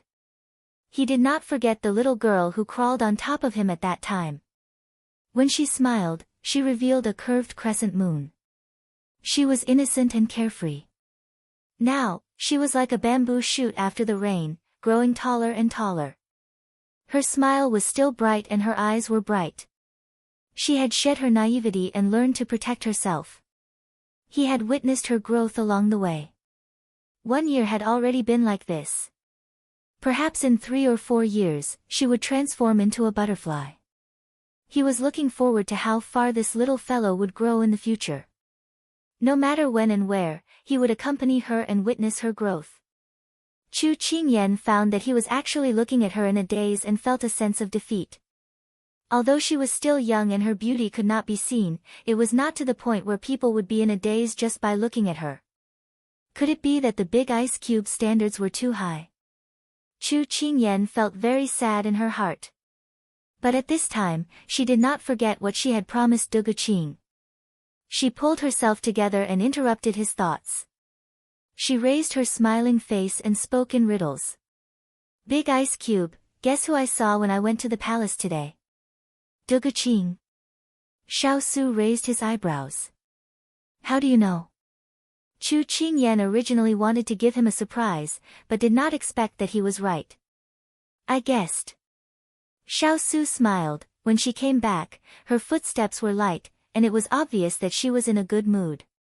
Previously, she had been worried about Dugu Qing's injuries, but now, her face was relaxed, so he guessed that she had met Dugu Qing, and it was a Dugu Qing who seemed to be in good condition. Chu Qingyan couldn't help but admire the big ice cube's wisdom. She stopped smiling and told him about how Dugu Qing had pretended to be Dugu Qing to save the Shang kingdom. After saying that, she couldn't help but sigh. If I were in your shoes, I might not be able to be as persevering and courageous as elder sister Dugu. Truly admirable. For a woman to be able to do this, it is indeed admirable. Xiao Su nodded. Chu Qingyan did not forget about what she had promised Dugu Qing today, so she said to him, elder sister Dugu has a plan, which is to let me pretend to be Dugu Qing's fiancé, Lu Hejuan, and then use the Chen family's prestige to intimidate those rebels who are ready to make a move. What do you think? No. Xiao Su rejected the idea without even thinking about it. Why? Is it because this plan won't work? Chu Qingyan's face was anxious. Her big ice cube was good at strategizing, and since he said that, there must be a reason. If the big ice cube rejected it, then how was elder sister Dugu going to intimidate those rebels? An unnatural expression appeared on Xiao Su's face when he heard her question. Just now, he did not consider the plan itself, but because he heard that she was going to pretend to be someone else's fiancé, he suddenly felt unhappy and rejected it without thinking. Actually, he felt that there was no problem with this plan. But there was a problem with this person. He was not willing. You agreed to her? Xiao Su asked as if he did not hear her question. Yes. Chu Qingyan nodded honestly, but she was confused. What did the big ice cube mean? This little fellow actually agreed without asking him. This knowledge made Xiao Su even more unhappy. Let her change to someone else. Xiao Su said firmly. That won't do. The only person who fits the criteria and can be trusted by her side is me. At this time, it is better to entrust the person closest to you, right? Chu Qingyan was a little troubled. She was worried about Du Guqing, so she did not notice her big ice cube's awkward mood. Xiao Su frowned and did not speak again. Instead, he thought for a moment and called out to Turan outside the room. Turan instantly appeared in the room. Master, what orders do you have? Xiao Su did not think and directly said, I want a list of all the people who are enemies with Du Guqing and want to usurp the throne, as well as the number of soldiers they have and the deployment of the city defense in the Shang nation. I want to see all the information by tomorrow afternoon. Yes. Turan immediately replied. Chu Qingyan did not react. Big Ice Cube, what are you doing? Weren't they talking about impersonating Lu Hejuan? Why did the conversation suddenly change? She did not understand. You can't tell. Xiao Su raised his brows. Chu Qingyan heard this and a bold guess appeared in her mind. Don't tell me you want to do it yourself, why not? Since there was nothing to do and the little fellow cared so much about this Du Guqing, then he would help her complete this friendship and find something for the fierce cavalry to do. Recently, these piercing cavalry had nothing to do and had been complaining that grass was about to grow on their heads. He would take this opportunity to pull them out for training. No matter how sharp a knife was, if it was not constantly sharpened, it would rust. Chu Qingyan was overjoyed. She took a deep breath and her eyes glistened. Big Ice Cube, you're the best. Actually, she had thought of asking the Big Ice Cube for help, but she could not bring herself to do it. Because she wouldn't take advantage of her harmonious relationship with Big Ice Cube to use this method to kidnap him to do something for her. The Big Ice Cube had been in this kind of scheming all year round and was probably tired of this kind of life. Why should she make him work so hard? However, she did not expect the Big Ice Cube to take the initiative to ask. This made her very surprised and happy. Unfortunately, Chu Qingyan did not expect that the reason why Xiao Su had this idea was because he thought that she belonged to him. How could he let others touch her, even if it was an impersonation? Chu Qingyan did not know that her Big Ice Cube was already so possessive at this time. She could imagine that when she grew up, the two were deeply in love, but it was a pity that they did not know. They only knew how to silently sacrifice for each other.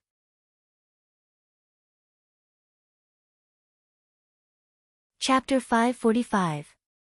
Cheng Yanluo said that Big Ice needed a good rest after detoxifying the snake's kiss poison, so Chu Qingyan didn't want to disturb him and left his room.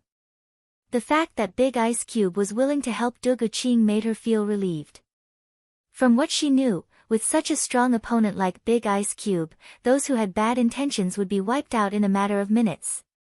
She had wanted to borrow some men from Xiao Lai Qi to help, but now she didn't need to. Chu Qingyan broke into a smile, and her footsteps became lighter. But just as she turned the corner, a godlike person appeared in front of her. Chu Qingyan almost bumped into her. Fortunately, her martial arts had improved recently and she reacted quickly, so she avoided the disaster. She looked up and saw Yanluo. Sister Yanluo, why are you standing here? Are you sleepwalking? It was already late at night, and Chu Qingyan couldn't help but ask when she saw Gu Ruoyan standing there motionlessly. Cheng Yanluo heard her teasing, but she didn't play with her as usual. Instead, she looked worried and hesitated. Finally, she spoke as if she had made a decision.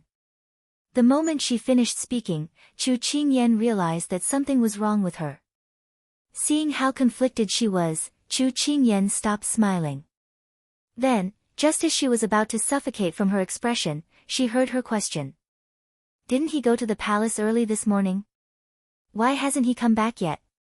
Cheng Yenluo didn't mention his name, but Chu Qingyan immediately understood. Chu Qingyan's eyes lit up. Wow, it was rare to see Yenluo so concerned about Ethereal. Could it be that the two of them had developed some kind of relationship while she was so busy these past few days that her feet barely touched the ground? At this moment, Chu Qingyan came up with an idea. She looked at her innocently and pretended not to understand. Sister Yenluo, who are you talking about? I don't understand. Cheng Yenluo knew that she was being deliberately mischievous, but at this time, she needed her answer. She could only grit her teeth and listen to her. Who else? It's Murongju. You mean Ethereal, he. Sigh. Chu Qingyan's face suddenly changed and she sighed with a little helplessness. If it was any other day, Cheng Yenluo would have seen through her clumsy acting. Unfortunately, she was too concerned at this time. She was frightened by Chu Qingyan's expression.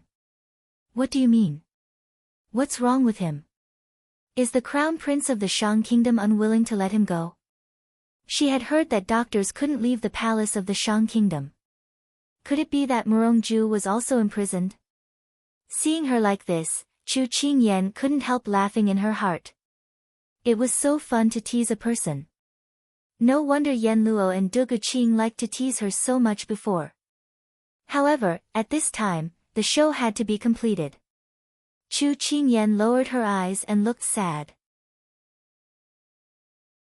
After I entered the palace today, I wanted to see Ethereal and ask about Sister Dugu's injury. Unexpectedly, the guards said that all the doctors who entered the palace were detained to prevent them from revealing the princess's condition. I asked when they could be released, and then the guards said, Chu Qingyan paused and glanced at her, but didn't dare to continue. Cheng Yenluo's face was slightly pale.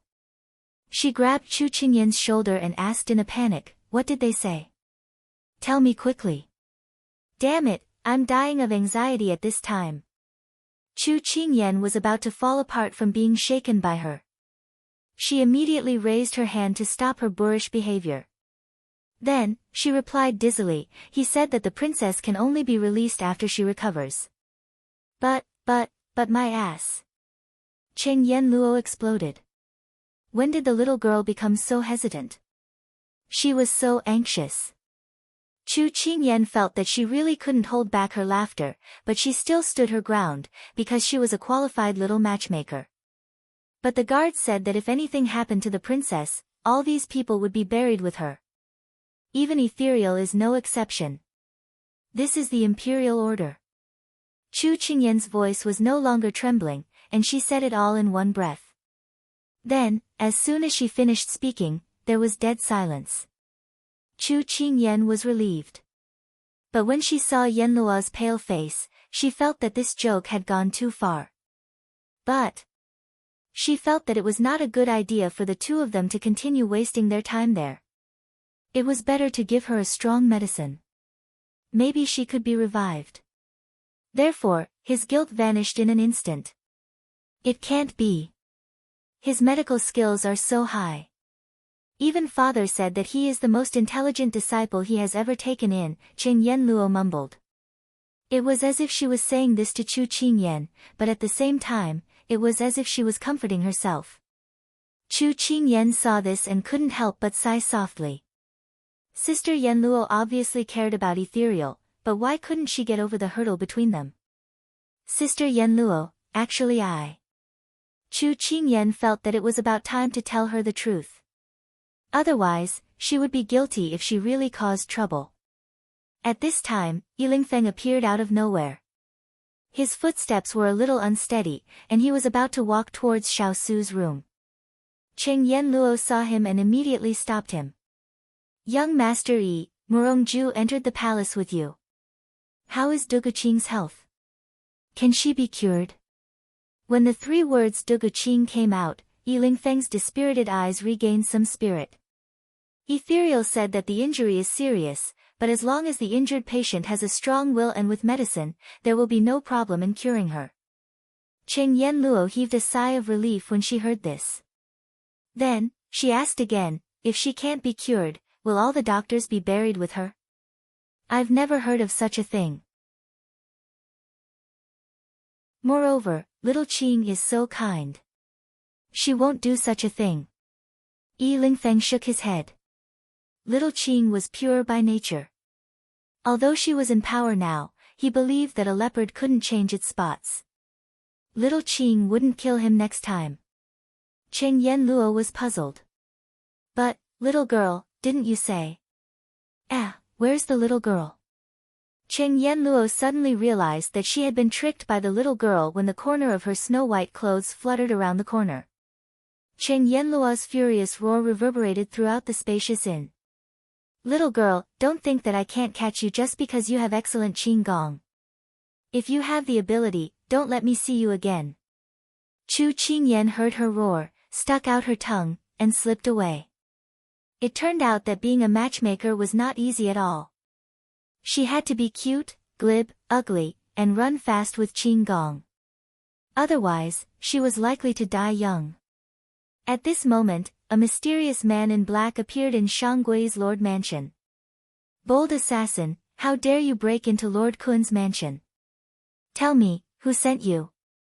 Lord Kun, who was Duguqing's third uncle, questioned coldly. I'm from Xixian. I've been entrusted by my master to come here and help you. The man in black bowed and said.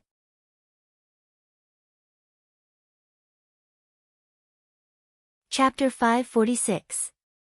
King Kun frowned and said with disdain, Xishuan. Xishuan came to meddle in Shang country's affairs. Don't you think it's too meddlesome? And who does your master think he is? How dare he send someone to my king's residence to criticize us? He's overestimating himself. The moment King Kun finished speaking, the man in black revealed a murderous look. The cold air that came towards King Kun made his face stiffen. Just as he was about to change his expression, the man in black spoke. 20 days ago, Shang country's emperor was hunting in the hunting grounds. Suddenly, 2 white tigers appeared and frightened Shang country's horse. The horse panicked and ran into the forest with Shang country's emperor. When the guards found him, Shang country's emperor had already died from an arrow. Am I right? Everyone knows about this. What's the use of saying this? King Kun saw the man in black's mocking look and his heart trembled. Then do you know that the 2 white tigers were bought by a certain lord from Nansung Kingdom? The man in black said with a faint smile. King Kun's expression changed. How did you know? It doesn't matter how we know. Now that Lord knows about our strength, to cooperate or not. You have 2 choices. The man in black said without a trace of politeness. Who do you want to deal with? King Kun finally understood their purpose. King of England, Xiao Su. The man in black didn't hide it. He would find out sooner or later anyway. I heard that the King of England, Xiao Su's princess consort is on good terms with Shang country's princess. Now that Shang country is in trouble, I don't think they will sit back and do nothing. Lord must have heard of Xiao Su's name. So do you think you can go against him with your strength? King Kun was tongue-tied. King of England, Xiao Su. He's in Shang country. The invincible Xiao Wang, who was famous throughout the world, who became a general at a young age and single-handedly seized 3 of the enemy's generals. The man in black looked at him in disdain. How could such a person be worthy of cooperating with his master? If it wasn't for the fact that the 3rd prince's faction had a greater advantage in the imperial court, he wouldn't look for them. Then who is your master? King Kun looked at him with a face full of questions. I can't tell you that. The man in black said bluntly. King's heart. He couldn't bear to have his weakness in the hands of the man in black in front of him. Obviously, he was prepared. His weakness was in the hands of the person behind him. It was a terrible feeling. All right, let's work together. King Kun agreed sullenly. Kun's King Kun. If you find anything, please. If you find anything. If you found him. Please contact me. If you find anything. If anything. If you find anything. And, if you. If you find anything, find anything. Him. If you find anything else, he.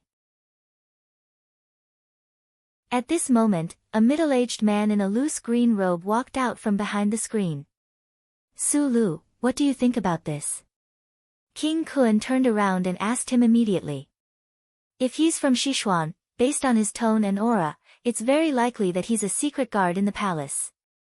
Those who are qualified to use a secret guard in the palace are the princes of Sichuan's royal family.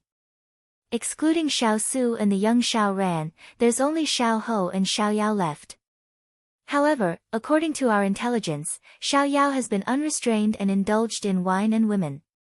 He has long declared that he has no intention of taking the throne. Therefore, the possibility is not high. Su Lu was King Kun's strategist. The plan to assassinate the emperor of Shang country and assassinate Dugu Qing came from him. Su Lu had been by King Kun's side for many years and had long become King Kun's right-hand man. King Kun would discuss matters with him. This time was no exception. Therefore, there's only Xiao Ho left. The prince who is rumored to be weak and sickly. I've seen this prince before and vaguely feel that he's not as harmless as he looks. To be able to lay low for so long, he must be quite capable. Su Lu continued. Then should we cooperate with them? Although they had agreed, it didn't mean that they couldn't go back on their words. Su Lu waved his hand. The friend of an enemy is an enemy. Since they're enemies, we can make friends with the enemy of a friend for a short period of time. We'll endure the humiliation first. When the time comes, if you want to get rid of the donkey after it has outlived its usefulness, wouldn't that be just a word from you, Lord? Hearing this, King Kun's expression softened. All right. Previously, during the assassination, we didn't figure out the target and injured Dugu Qing, who was disguised as the crown prince. Now that we've alerted the enemy, the assassination can no longer be used. Why don't we borrow this person's hand to take down the crown prince? We'll talk about the rest when the time comes. Su Lu nodded. No one would have thought that the target of the assassination was Dugu Qing, but the one who was sent to the palace for treatment was Dugu Qing. However, everyone knew that Dugu Qing liked to dress up as a man. Therefore, the two of them didn't suspect anything.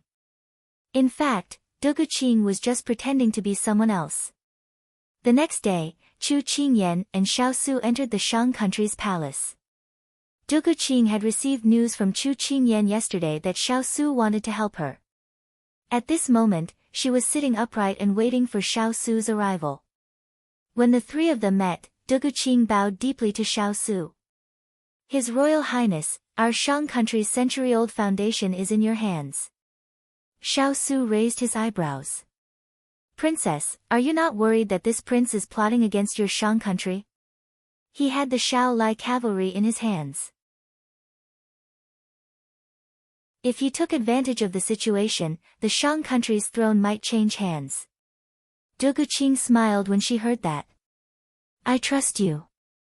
At this moment, Chu Qingyan interrupted, our big ice cube is not the kind of person who would steal from others. Hearing Chu Qingyan's childish words, Dugu Qing couldn't help but laugh. Xiao Su turned around and sat down. He looked up at Dugu Qing. I'm indebted to Princess for trusting this prince. This prince already understands the Shang country's current situation. The two bigger powers in the imperial court are the third prince's faction and the fourth prince's faction. The others are nothing to be afraid of. Regarding these two factions, does Princess have any useful information? Dugu Qing didn't expect Xiao Su to get to the main topic so quickly. She sat down on the main seat. She looked ashamed. I don't have anything valuable in my hands. However, I suspect that third brother colluded with third uncle to murder my imperial father and brother. It's just that I don't have any evidence. Evidence? Xiao Su frowned. Leave this matter to the Shao Lai cavalry. When the time comes, we will tell Princess the truth. Okay, thank you His Royal Highness. Dugu Qing said gratefully. In fact, before coming here, Xiaosu already had evidence that King Kun and third prince colluded to murder the Shang country's emperor. However, it wasn't enough to prove it. That was why Xiaosu said that. The day after tomorrow is the end of the year. What are the arrangements in the palace? Xiaosu looked at her seriously. Because Imperial Father passed away, there can't be a big celebration. They just let the officials have a New Year's Eve dinner in the palace like in previous years. Duguqing replied. Princess, why don't you make use of this banquet to get rid of third prince, King Kun and fourth prince's factions? Long delays may lead to trouble. Xiaosu said slowly. What? Not only was Duguqing shocked, even Chu Qingyan was shocked. Big Ice Cube isn't joking, right? Could the tripartite balance of power and influence be eliminated so easily? However, the person in front of her looked calm and didn't seem to be joking at all. Duguqing reacted and asked solemnly, I wonder what your highness and king has planned? I would like to hear the details.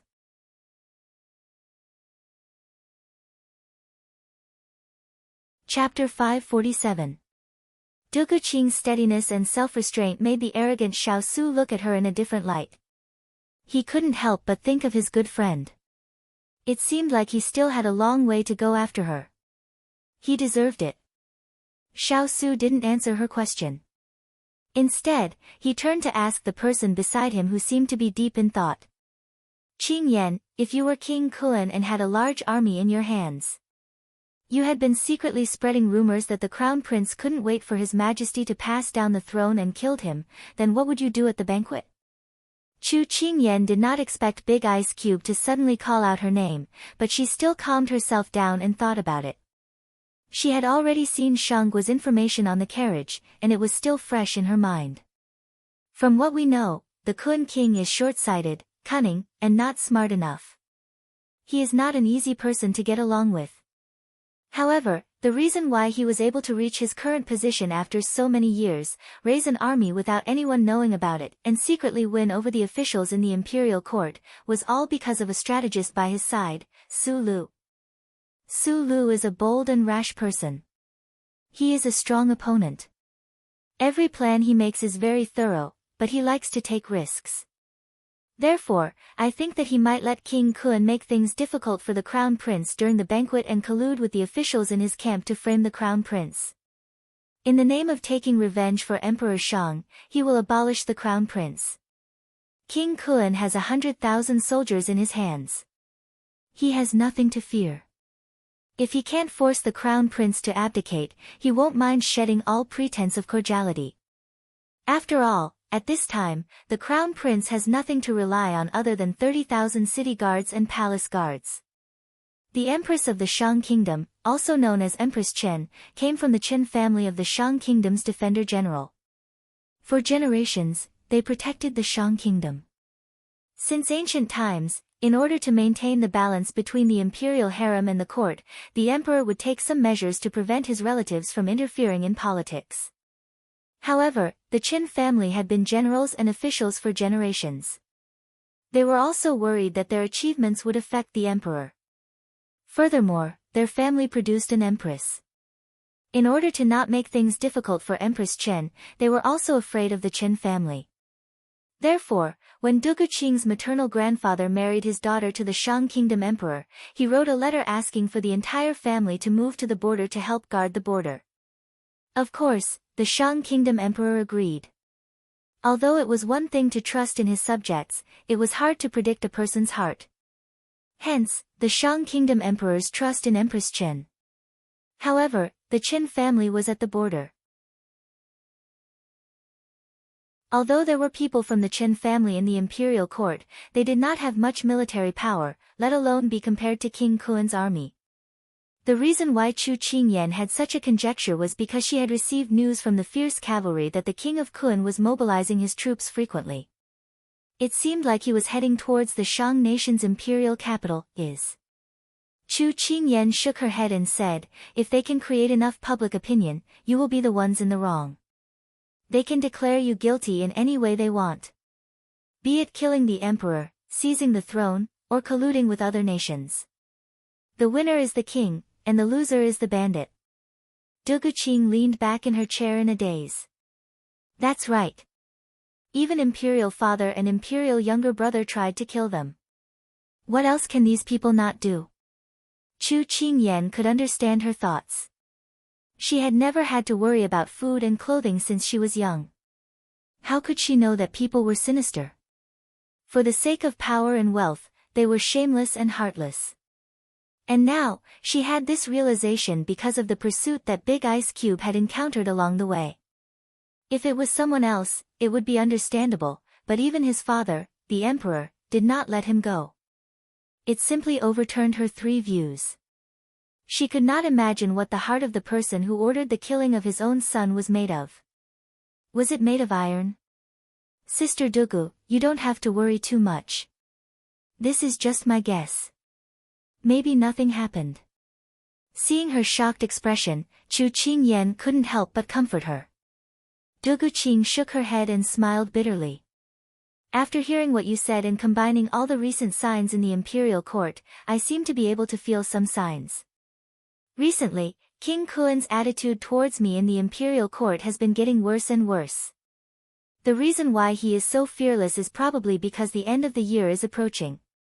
Chu Qingyan was silent. She didn't know how to comfort her. Qingyan is right. King Kuan will definitely make his move at the banquet. Xiao Su's words were concise as he came to a conclusion. Just now, you said that we should get rid of them at the banquet. Since we don't have the military strength to fight against 100,000 soldiers, and we are in a disadvantageous position, what should we do? Although she had more or less figured out King Kuan's deployment, Chu Qingyan still couldn't imagine how to turn the situation around. Give them a taste of their own medicine. Xiao Su's eyes flashed as he said to the two of them. Duguqing guessed, are you trying to turn the public opinion around? And then? That's right.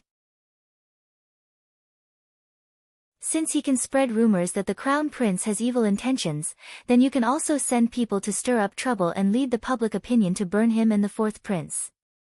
I don't need to waste my breath on what you should do. Xiao Su nodded slightly. Chu Qingyan continued, this way, if we want to take King Kuan down at the banquet, we will have a reason. What about the fourth prince? Hearing this, Xiao Su looked at Duguqing. Is it very difficult to convict someone of a crime? Duguqing's eyes widened when she understood. Admiration for Xiao Su surfaced in her eyes. It's not difficult at all. Fourth brother has done many illegal things in secret for so many years. Any one of them can ruin his reputation. Whether it was raping a man from a good family, keeping a male pet in the palace, accepting bribes, or embezzling money from the treasury, any one of these would be enough to make him suffer. Chu Qingyan understood immediately. What Big Ice Cube meant was that regardless of whether the two of them would take action at the banquet, they would strike first to gain the initiative. The crimes were already made. If there was no evidence, they could fabricate them. Although this method was cruel and simple, it was the most effective and direct method at the moment. But I'm still worried about the 100,000 generals in King Kuan's hands. What if King Kuan is angered and sends his army straight into the imperial capital? The people who will be injured will be the innocent people. Duguqing was worried. Xiao Su said indifferently, to catch bandits, first catch the ringleader. If the main pillar is gone, these people will be like a group of dragons without a leader. As long as you keep an eye on the third prince and King Kuan, everything else can be easily solved. With that said, he asked Duguqing to take out the defense map of the imperial capital. Then, he instructed her on how to arrange for people to stand guard and form a protective circle around the imperial capital to achieve an impregnable effect. This would prevent people from taking the initiative to attack in desperation. Chu Qingyan leaned on the table and looked at Big Ice Cube who was circling the defense map. She couldn't help but fall into a daze. New Year's Eve was coming. Was Big Ice Cube going to show her his true appearance? She was looking forward to it.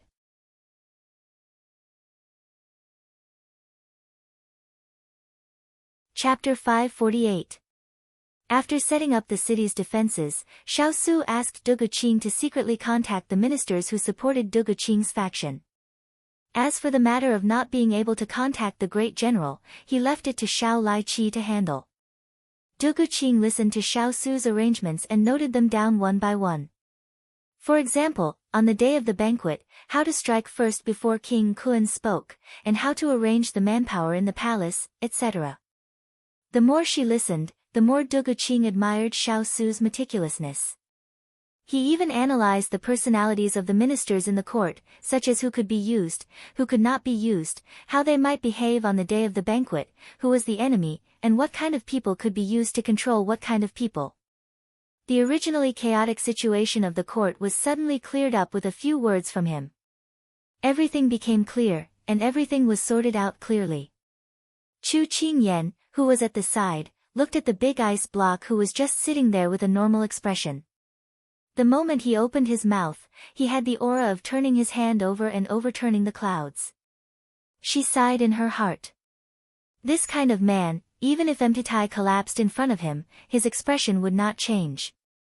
He was good at observing the situation, devising strategies, and turning the tide with a few words. In the blink of an eye, he had a plan that was linked together. Up until now, she had only seen such an outstanding man, and he was the only one. It was no wonder that Xishuan and the others were afraid of him. How could a prince with outstanding martial arts, overflowing with talent, a broad mind, and good at strategizing not be feared? But in her eyes, her big ice block was becoming more and more likable. After discussing all the details of the banquet, Chu Qingyan stretched her body. She felt like she had not done anything, but she had used up all her brain power to think. She felt weak all over. On the other hand, Big Ice Cube, who was in control of the situation, did not seem to be affected at all. As expected, ordinary people like them should not be compared to him. Du Guqing also relaxed at this time. She had a plan in her heart, and her mood was not as tense as before. Originally, Du Guqing wanted to call for lunch, but at this time, Zhang Kai happily came to report that the crown prince had awakened. Hearing this, Du Guqing did not care about anything else. After instructing the palace servants to serve Chu Qingyan and Xiao Su, she quickly left. Big ice block, I feel that many things are slowly getting better. Chu Qingyan looked at Du Guqing's back and tilted her head with a smile. Xiao Su nodded. After we settle the matter in Shang State, where do you want to go? How about going to Jiang? Although I don't want to be a third wheel, I want to go and join them. Ha! Chu Qingyan could not help but feel that her treachery was laughable. Sure. Xiao Su smiled. At this moment, there was nothing he had to do, and there was nothing holding him back. The military power in his hands had already been taken back. Other than the title of Prince Ing, he had nothing else to do. It was a good opportunity to accompany the little fellow around and accompany her as she grew up. Big Ice Block, after the banquet is over, you have to fulfill your promise. I want to see your real face. Chu Qingyan rested her chin on her hands and looked at him with a smile. Since the Big Ice Block had decided to show her his real face, then she did not need to be timid. She did not need to worry about whether he would feel inferior because of his disfigured face. Because the word inferior had never existed in the Big Ice Block's dictionary. Since he could show it openly, then she would accept it openly. Regardless of whether that face was full of bumps and hollows, or if it was burned horribly, she could accept it. The Big Ice Block was someone she cared about. Then, whether it was good or bad, she could accept it. However, if he was like what was written in the novel, disfiguring his face was just a means to protect himself, then she would be even happier. Chu Qingyan laughed. Whether the Big Ice Block was handsome or not, he was an unshakable god in her heart. What if I disappoint you? Although Xiao Su didn't care much about his appearance, he was still satisfied with it. However, he wanted to tease her a little. Disappoint? That won't happen. I have always had faith in you. What we care about is the beauty in our hearts. You can pretend that you don't see anything on the outside. Chu Qingyan's heart skipped a beat. Would the big ice cube really mind? She thought about it and finally made a painful decision. How about you not show me your real face, big ice block? Why? Xiao Su's heart tightened slightly. Could it be that the little fellow cared about his appearance? Chu Qingyan did not notice the slight change in Xiao Su's tone. She scratched her head and tried to think of the right words. Actually, in my heart, the big ice block's image is already very high. No matter if you are disfigured or not, it will not affect you at all. Beauty is in the bones, not in the skin. At this point, Chu Qingyan suddenly laughed brightly. Big ice block, people are superficial and only look at the surface. However, I am not a superficial person. I have a pair of fiery eyes and look at the inside. So, you are the most handsome man I have ever met. Xiao Su relaxed because of her laughter. He always knew that the little fellow would not disappoint him. Then, he would not disappoint her even more. The day after tomorrow was the banquet. He was looking forward to it. Meanwhile, in the Kun Palace, the four people in the study were discussing the banquet's actions. The third Prince Duguhi, the Kun Palace, Su Lu, and the man in black that appeared that night. As expected by Xiao Su and Chu Qingyan, they were preparing to force the crown prince to step down during the banquet. However, on the roof of the study, two people were leaning on the tiles and listening attentively to the people below. Young master, the information we received from our investigation is correct. That person was sent by Xiao Ho to deal with the King of England. I did not expect them to be able to gather so many assassins in Shang country. Xuanqi Zimo sighed. Higashio Motetsu's lips curved into a smile. His natural charm spread across his brows. People who achieve great things are good at enduring and scheming. They hide in the dark and wait for the best opportunity to strike. Xishuan, the third prince, is such a person. There were indeed many talented people in this world. Then, should we inform Miss Chu and the others? Xuanqi Zimo asked. Hearing this, Higashio Motetsu looked at him strangely. Have you forgotten our purpose? He remembered it all along the way, okay? It seems that he forgot about you, young master. However, Xuanqi Zimo did not dare to say this out loud. This subordinate will always remember it in his heart. He swore. Higashio Motetsu finally retracted his gaze. In order to protect Xinyue, he had already been tormented for a year. He could not continue fooling around. At this moment, Xuanqi Zimo suddenly said, "Oh right, young master, our Moon Palace's people seem to have appeared in large numbers near Shang country's capital. It seems that they are going to make a move on the King of England. I did not expect father to still not give up." Higashio Motetsu's lips curved into a smile. His tone was emotionless. Let's go. There will be a good show the day after tomorrow. Let's just wait and see. Now, accompany this young master to pick out a New Year's gift for the little girl. Higashio Motetsu stood up and left gracefully. Xuanqi Zimo scratched his head. He did not tell Miss Chu about their situation but wanted to pick out a gift for her. This kind of master, he did not understand.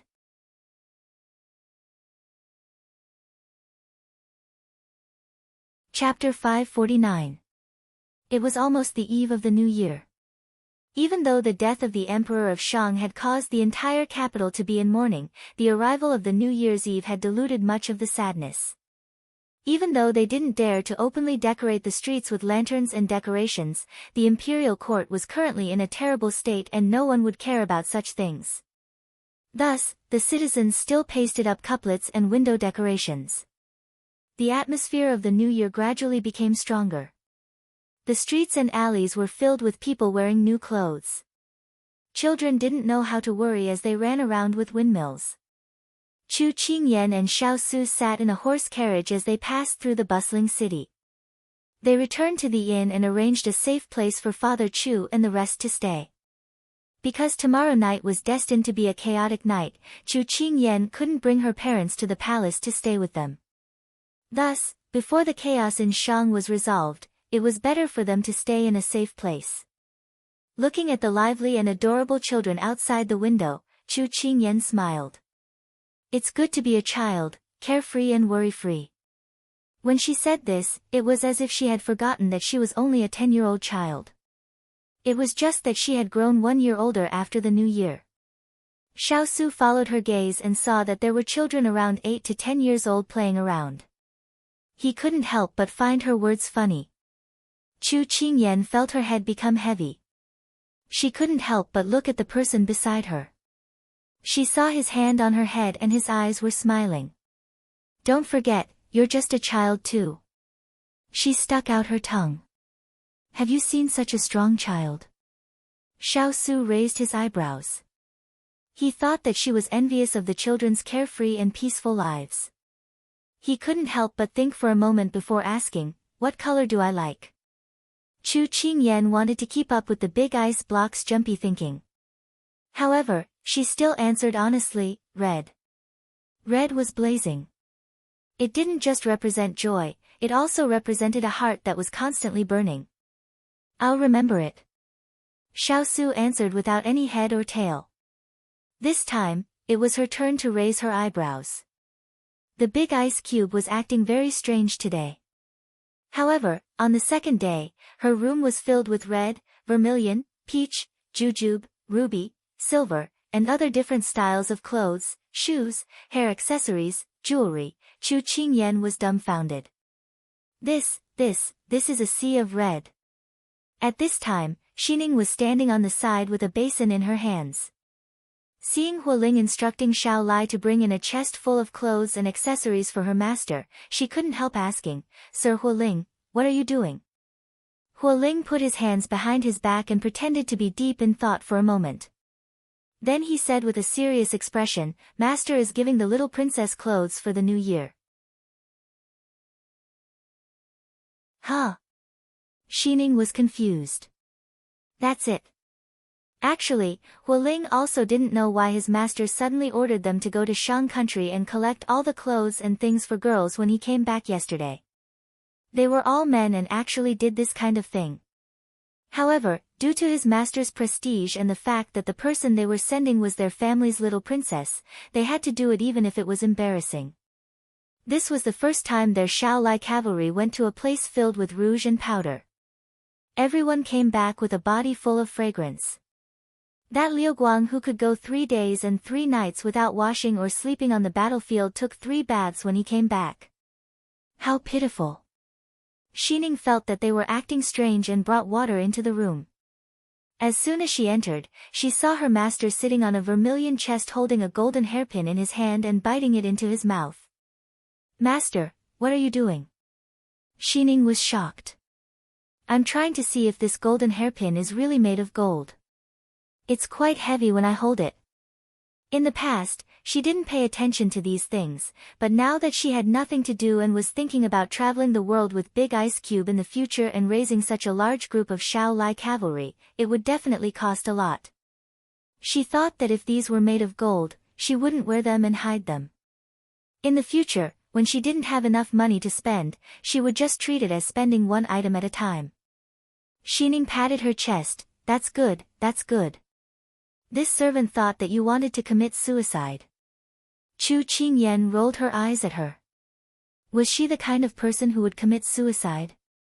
However, when she saw Xining's plain and clean clothes, she thought that she had never been harsh on this little girl. Why did she dress like the palace maids in Shang Kingdom's palace?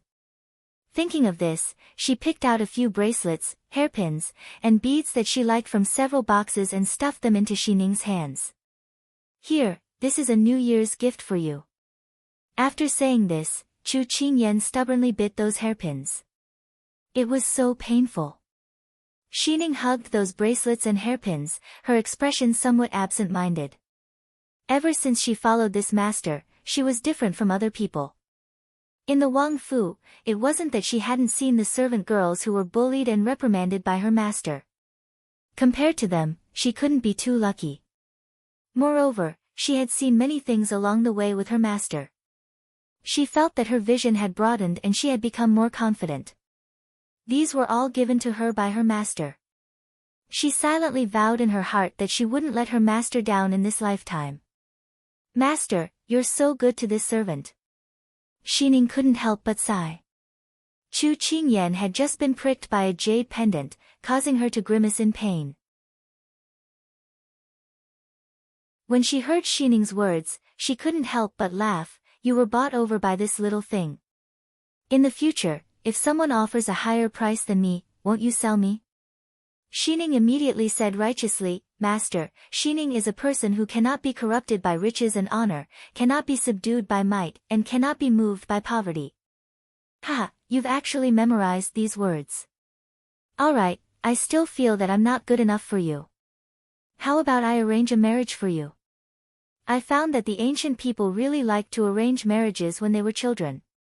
How about I arrange one for you too? How about Jean Xin? Chu Qingyan winked at her. Xining suddenly blushed, Master, you're naughty. You're naughty. Then she put down the water and ran away. Chu Qingyan laughed loudly. Very quickly, it was night time. The palace was hung with red lanterns and red silk. The palace maids went in and out, extremely busy. At this time, Chu Qingyan was wearing a red male outfit. Her hair was tied up with a silver hair band, and 2 or 3 beads fell from the hair band. Her eyebrows were thick, and her facial features were deep. She looked just like a handsome young man. Although their identities had been exposed, there were still some things that had to be covered up. Otherwise, if news of Xishuan, Lord, and Princess Consort participating in Shang country's internal affairs got out, it would be troublesome if it was used by people with ulterior motives. Moreover, Big Ice Cube was a missing person. There were some things that should be kept low profile. What the hell was Ming Ming? Giving people the feeling of looking at flowers through the fog was a high-class thing. She liked it when people wanted to see but couldn't understand. She finished dressing up, and just as she stepped out of the room, she saw Hualing waiting at the side. Little master, master invites you in. Chu Qingyan was confused. Shouldn't they be heading to the palace banquet now? Why was Big Ice Cube looking for her?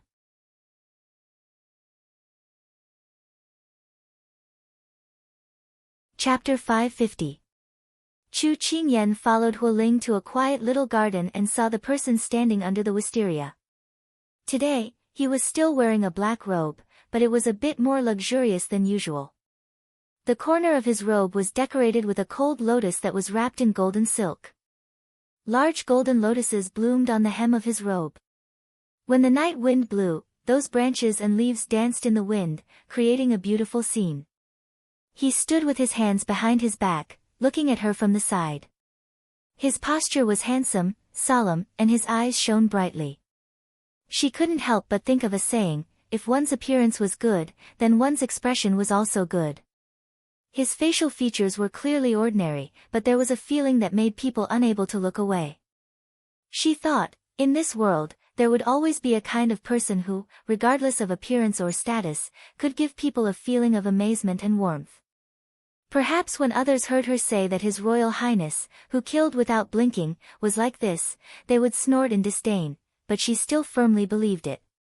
This person amazed her years and warmed her time. Xiao Su immediately saw Chu Qingyan walking over. Seeing that she was wearing red, he was very satisfied. He had never paid attention to a woman's appearance, so he had never paid attention to the little fellow's clothes. But yesterday, when he saw her enviously looking at other people's children wearing new clothes, he was a bit puzzled. Had he neglected her too much in the past? That was why he had done what he did today. He bought the most luxurious gold, silver, jewelry, clothes, shoes, and socks that women in Shang loved the most. But today, when he carefully looked at her clothes, he felt that there was no difference. No matter what the little fellow wore, it would still look good in his eyes. If it was someone else, Xiao Su wouldn't have the patience and energy to observe. Big Ice Cube, what are you looking for me for? Chu Qingyan walked in front of him with a face full of questions. The night was getting darker, and the light from the palace lanterns penetrated through the wisteria and fell on his body. With his back to the light, she could only see that his ink-black eyes seemed to be filled with tiny bits of starlight. For a moment, they were so bright that people couldn't help but be infatuated with them. She heard him say, "Tonight's palace banquet will probably last for a long time. I thought that I wouldn't be able to give it to you in time." Things. Chu Qingyan was a bit confused. At this time, she saw him take out a golden tablet from his sleeve. It was only the size of a palm and then handed it to her. Chu Qingyan's gaze was instantly attracted by this golden tablet. She took it. She had a habit of putting things in her mouth every time she saw golden things, so she didn't think too much of it and directly bit. This bite stunned Xiao Su, the fire spirit, and himself.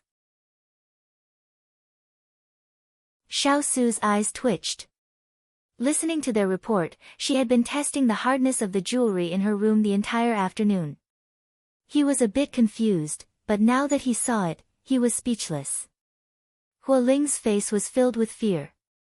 Could it be that the little princess was so hungry that she didn't care about anything and just wanted to eat it?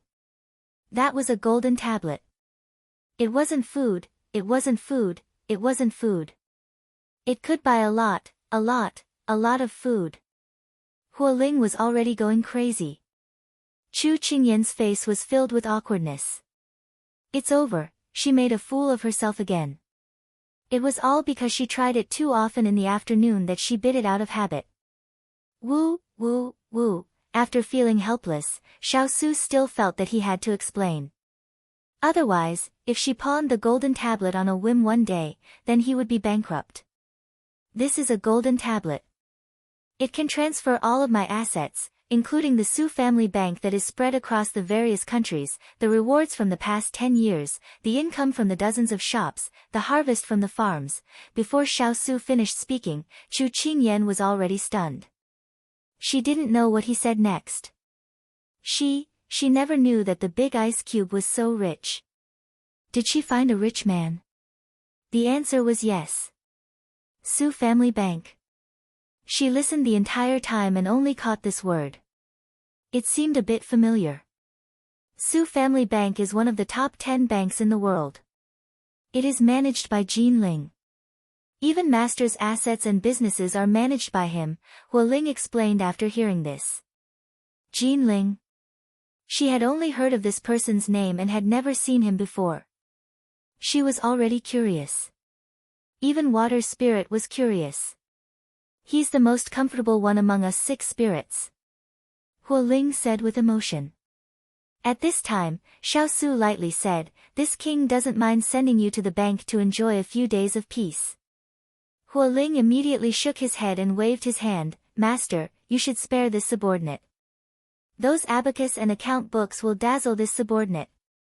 Xiao Su glanced at him and didn't say anything. At this time, Chu Qingyan finally realized what she was holding in her hands. It was a mountain of gold and silver. "Big ice cube, how rich are you?"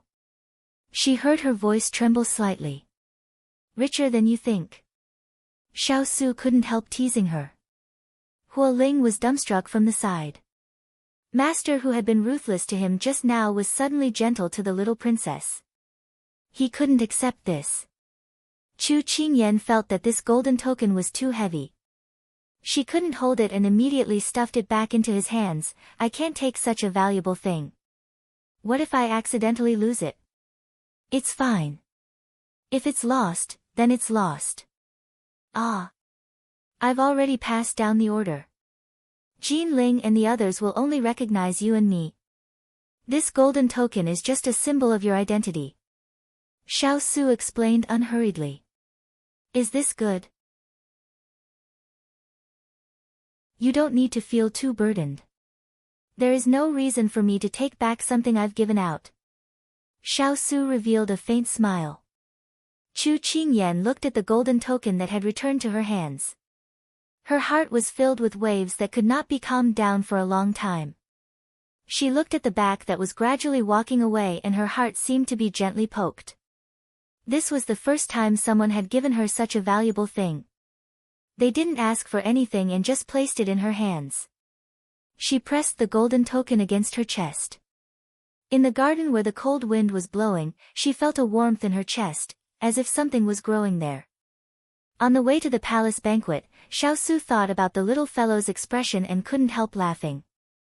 The family business would be handed over to her sooner or later, but he felt that she didn't have enough ability right now. But when he found out that she was saving money for the coming days, he had this idea. He, Xiaosu, could support her. But thinking about their conversation just now, he couldn't help twitching his eyes. Big ice cube, then wouldn't I become the richest child in the world? You can think of it like that. Thank you, Big Ice Cube. No need to be so polite. Congratulations on growing up another year. Congratulations, you've grown another year older. He was only 21 years old after the new year, how could he be old? Hualing felt that his master, who was in a good mood just now, suddenly had dark clouds hanging over his head. He couldn't help shrinking his shoulders.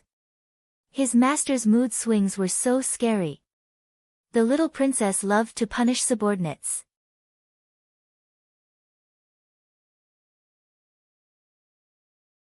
Chapter 551. Although this banquet wasn't a grand one, the palace banquet wouldn't be too bad either. The moment Chu Qingyan entered, she saw officials dressed in official robes and sitting behind long tables with their families. It was a peaceful scene. Palace maids surrounded the entire hall like colorful butterflies, dazzling one's eyes. Below them was a burning earth dragon, making the entire palace feel as warm as spring. Chu Qingyan and Xiaosu attended this banquet as Dugu Qing's close friends. At this moment, someone came to lead her to her seat. Originally, Big Ice Cube wanted to come in with her, but he was called away because Dugu Qing had something to do. Not long after, hundreds of officials had gathered in the hall. Because she was young and kept a low profile, she didn't attract much attention. Therefore, she drank the tea in front of her and listened to the discussions in the hall. Hey, have you heard? His Majesty was killed by King Kuan. A minister whispered mysteriously to the person next to him. What? You heard it too? I heard it from official Yang yesterday. The minister next to him was shocked, then lowered his voice. I see. I heard it from official Lu. Official Lu seemed to have heard it from official Dong. Is this true or false? The minister also lowered his voice. I don't think it's groundless. You see, King Kuan has been speaking rudely to the crown prince recently. There's no respect in his words. Maybe he already has the intention to rebel. The minister next to him shook his head. Chu Qingyan covered her mouth with her hand as she drank her tea. Her lips curled into a smile. No matter how soft their voices were, they could not escape her ears. She realized that ever since her martial arts had improved by leaps and bounds, her eyesight and hearing had improved as well. Nothing within 30 feet of her could escape her ears. It seemed that she had already created public opinion. When the time came, she just needed to add fuel to the fire at the banquet to ignite suspicion. The mission that Big Ice Cube gave her tonight was very simple. It was to protect Dugu Qing and learn more. She had just finished her cup of tea when someone sat down beside her. It was Yi Lingfeng. Why are you here? Chu Qingyan was slightly surprised. I'm a little worried about little Qing. Yi Lingfeng looked a little worried. He had a token in his hand, so he could enter without any obstructions. When Chu Qingyan heard him calling her Xiao Qing and Xiao Qing more and more smoothly, she was a little surprised in her heart. Although the person in front of her acted as carefree and unrestrained as when they first met, she could clearly feel that the pair of peach blossom eyes no longer had the previous cynicism. Instead, it was like the peace after 1,000 sails. She thought, the runaway wild horse is finally going to settle down. At this moment, Xiaosu also sat down. He was not surprised to see Yi Lingfeng. He turned to look at Chu Qingyan and said, 1 hour later. Pay attention to the situation. All right. Big Ice Cube meant that the plan would start in an hour, so they had to pay attention to see if anyone was taking advantage of the opportunity to assassinate them. Yi Lingfeng asked, is there anything I can help with? Protect yourself and the people you want to protect. Xiao Su raised his wine cup and heard his question. He could not help but look at him and tease him. Although he knew that his good friend was teasing him, it was also the truth. Yi Lingfeng nodded and did not say anything else. Soon, Du Guqing, dressed in the crown prince's palace robes, entered the hall surrounded by the crowd. Greetings to your highness. Everyone bowed in greeting. My beloved subjects, rise. Du Guqing sat on the dragon throne and raised her hand to everyone. After everyone was seated, Du Guqing scanned the crowd and looked puzzled. Why don't I see King Kun and fourth royal brother? Were they delayed on the way? When she said this, the officials looked at each other. It was disrespectful to appear later than the crown prince at such an important moment. Chu Qingyan saw everyone's reaction and laughed inwardly. These two would probably be delayed for a long time before arriving. Third prince stood up and said, Royal brother crown prince, third uncle might have been delayed by something on the way. Please forgive him. People in fourth prince's faction also said so. Du Guqing looked magnanimous. It's all right. Third uncle is an elder. As juniors, we should understand. Fourth royal brother's residence might be further away. It's all right. It's just that it's not a good idea to keep everyone waiting. Let's start the banquet. When the officials heard Du Guqing's words, they admired this benevolent crown prince. At the same time, they did not like King Kun and fourth prince. No matter how arrogant they were, no matter how far their residence was, how could it be big enough for such an important occasion? Just as Du Guqing's voice fell, someone hurriedly ran in. Your Highness, bad news. Fourth prince quarreled with someone in the brothel and even injured someone. This has aroused the public's anger. A guard knelt in front of Du Guqing and reported. When he said this, the entire hall was in an uproar. What's going on? Du Guqing pretended to be surprised and asked. Fourth prince went to participate in the selection of the top courtesans in the capital. After getting drunk, he had a disagreement with someone. Then, he got his guards to beat the other party up. Now, the other party won't let fourth prince leave. Now, a group of people are still causing a ruckus on the river. The guard reported in detail. To be able to open brothels in the capital, there must be someone behind them. So this time, Xiao Su designed a good show based on fourth prince's licentious nature. He made him offend a few aristocratic families in the capital at the same time. Moreover, the selection of the top courtesan was held on the river. With Xiao Lai around, it was wishful thinking for fourth prince's people to spread the news. So, no one found out about it. Du Guqing was furious.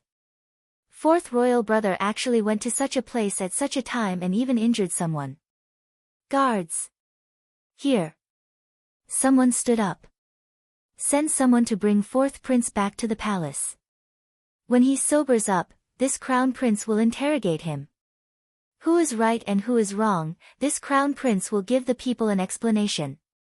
Du Guqing coldly ordered. Yes. Zhang Kai immediately went to give the order.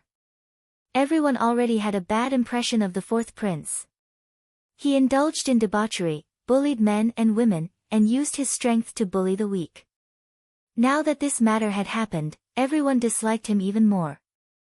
On the other hand, the crown prince was handsome, upright, and had great ambitions. This was what a crown prince should be like. With a comparison, His Royal Highness the Crown Prince's image was once again raised. Chu Qingyan tapped the table lightly. The fourth prince was probably going to lose his power by tomorrow night. His drunken assault was just the beginning. Once Du Guqing revealed the other evidence of his crimes, he would no longer have the chance to make a comeback. After Du Guqing dealt with it, she smiled again. Today is a joyous day. Everyone, don't let these small things affect the mood. Come, let's raise our cups. Cheers to Shang country's prosperity in the new year.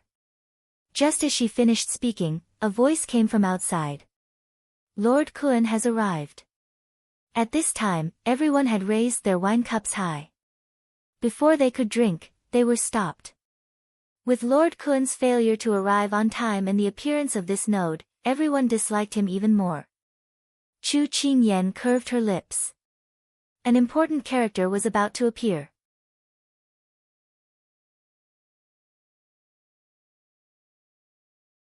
Chapter 552. Due to the foreshadowing just now, Lord of Kun felt the unreadable gazes from the crowd the moment he appeared. He could not help but feel his scalp tighten. He had left early for the banquet this time. Who knew that a shrew would pester him at the door saying that she was pregnant with his child the moment he stepped out of the palace? This caused his tigress to fly into a rage. He only cared about appeasing her and did not make it to the palace banquet. Furthermore, his tigress refused to enter the palace in a fit of anger. No matter how he tried to persuade her, he could not persuade her and could only enter the palace alone. At this moment, Duguqing already knew about this. She asked with a concerned expression, "Third Imperial Uncle, where is Third Imperial Aunt? Why didn't she come with you?" Hearing this, awkwardness flashed across Lord Kun's face. His tone was stiff. She was not feeling well, so she did not enter the palace. Lord Kun was not good at hiding his emotions. The impatience on his face towards the Crown Prince caused those officials who remained neutral and supported the Crown Prince to become even more dissatisfied with him. Su Lu, who was standing beside Lord Kun, saw that the atmosphere in the hall was a little strange.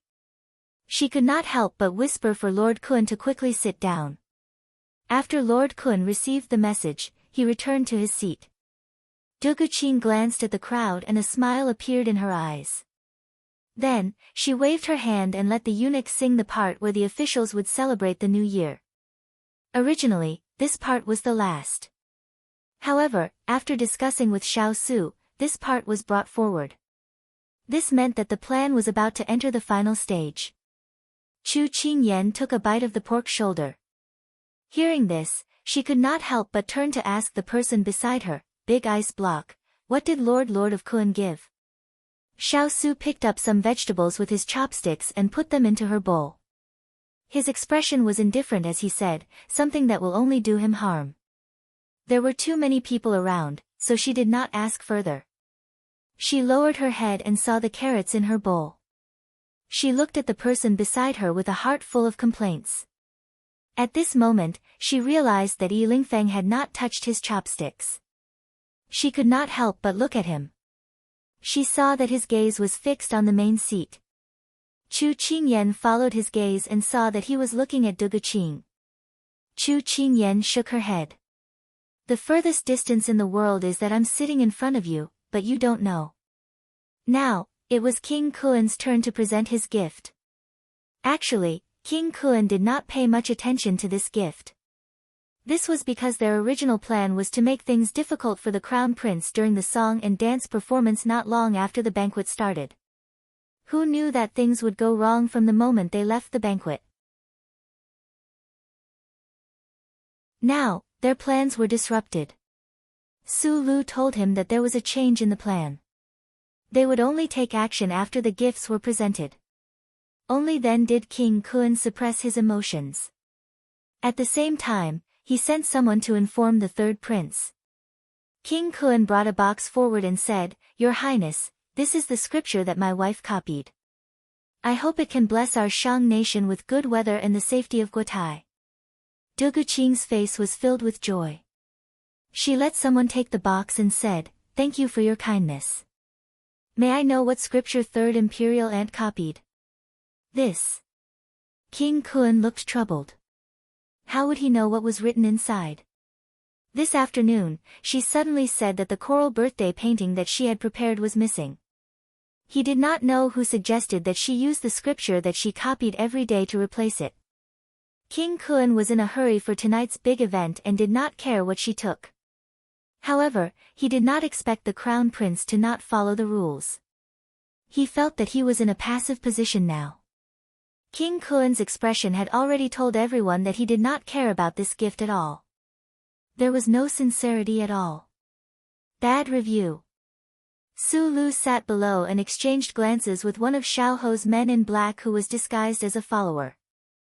She suddenly felt that something was wrong with today's events, but she couldn't tell what was wrong.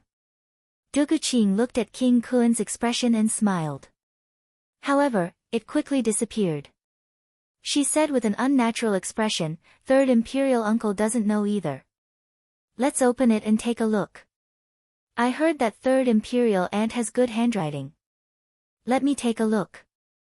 King Kuen felt that something was out of his control. However, he did not know how to correct it. He could only let Duguqing do as she wished. "Is it starting?" Chu Qingyan put down her chopsticks and looked at everything in the hall with full attention. At this moment, the officials were still eating and drinking. The hall was filled with joy. Chu Qingyan heard Big Ice Cube's deep voice and replied, "Yes." She immediately entered a state of high alert. Duguqing took out a stack of papers from the box. Originally, she was casually flipping through them, but when she saw the words on them, her expression suddenly changed. Then, she quickly skimmed through the papers, and the expression on her face became worse and worse. When the officials in the hall saw her expression, they couldn't help but stop. They had no idea what had happened. Even King Kuen was baffled. At this moment, Duguqing looked coldly at King Kuen. She suppressed her anger and said word by word, "Third Imperial Uncle, you deceived the Emperor and colluded with Third Imperial Brother to murder my Imperial Father. You colluded with the officials to usurp the throne. The evidence is conclusive. What else do you have to say? Crown Prince, don't slander me. Although you are the Crown Prince, I am still your Imperial Uncle. Please speak more politely." King Kuen's expression turned serious. Although the Crown Prince said that he did it, he could not admit it. "Slander me?" Duguqing sneered. Then, she waved the letter in her hand and said, "It's written in black and white. It has your handwriting and your seal. How can it be fake? Take a look for yourself." After Duguqing finished speaking, she threw the letter in her hand from the main seat. The paper was too light. It flew out when it was thrown. Some landed at the feet of the officials. When someone picked it up to take a look, their hands trembled. This one was about how to secretly transport the white tiger over from Nansung Kingdom. Another one was about how to arrange for people to hide in the forest with the officials in charge of the hunting ground. There was also this one about how to mobilize the officials to force the Crown Prince to abdicate the throne and how to assassinate the Crown Prince who was traveling on the road. Not only was there King Kuen's handwriting, there was also the Third Imperial Prince's seal. The plot was about killing his brother and father. The methods were so cruel that it made one's hair stand on end. Duguqing looked at King Kuen and the Third Imperial Prince with hatred. "Don't blame Imperial Sister for suddenly being assassinated. It turns out that your target was me. Imperial Sister was innocently implicated. If you didn't accidentally take the wrong scripture, I and the officials would still be in the dark. Third Imperial Uncle, Third Imperial Brother, my Imperial Father has treated you well. You actually used such a method to repay him. Do you still have affection in your eyes? Do you still have humanity?" Things had already come to this point. King Kuen was no longer afraid of falling out with them. There was no way out now. He sneered, "Affection? Humanity? What are those? Is it comparable to ascending to the throne?" Su Lu, who was at the side, originally wanted to hint to her lord to calm down and not fall into their trap. However, she didn't expect her lord to confess without being pressed. The atmosphere froze, as if a fight was about to break out. Chu Qingyan's hand was already on the soft sword at her waist.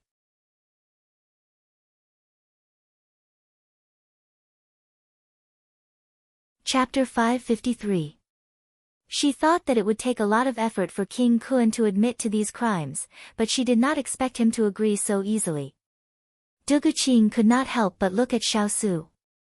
This person's ability to read people's minds was really impressive. Duguqing's gaze met with Yiling Feng's, but she looked away without a trace. This was a critical moment, and she should not be thinking about love. King Kuen's words caused an uproar in the hall. King Kun, how can you do such a disgraceful thing? Those who have disloyal hearts should be punished by everyone. The censor stood up and reprimanded him with a face full of anger. Once the censor spoke, many ministers stood up and reprimanded him. At this moment, King Kun raised his hand, and the sword of the guard beside him was in his hand. Then, he exerted force and stabbed the censor in the chest. This happened too suddenly, and no one expected it. When the censor fell to the ground, the ministers who stood up took a step back in fright. They went forward to check on him, and finally said to Duguqing, "The censor has stopped breathing." "King Kun, how dare you kill someone in the hall? You've lost your mind to this extent." Duguqing stood up angrily and pointed at King Kun. At this moment, King Kun put his hands behind his back fearlessly, and looked at Duguqing viciously. "Your Highness, the winner is the king, and the loser is the bandit. My 100,000 soldiers are already 3 miles away from the capital. As long as I give the order, they can flatten the capital within an hour. Now, there are 2 paths in front of you. One is to resign from the position of crown prince and save the people in the capital. The other is for me to flatten the capital and take over your position. You rebellious minister. Do you know that you will make third royal brother unjust by doing this? How can the Shang kingdom accept him gaining power like this?" Duguqing looked at third royal brother who was at a loss. It seemed like he did not know that things would turn out this way. No, it should be said that he did not know that the plan would change so quickly. King Kun laughed out loud. "I'll kill God and Buddha. Those who block me will die. Whoever is not convinced can stand up, and I will fulfill their wishes. If anyone wants to stand on this king's side, this king will definitely not treat them unfairly." At this moment, Chu Qingyan was already standing beside Duguqing. Looking at the ferocious King Kun below, she felt that her worldview had been refreshed. She had never seen such an arrogant and conceited person who dared to openly challenge the imperial authority. Even if such a person obtained the throne of Shang Kingdom, he would go down in history in infamy. She sneered, "Is that so? Then this prince wants to see who will stand on your side."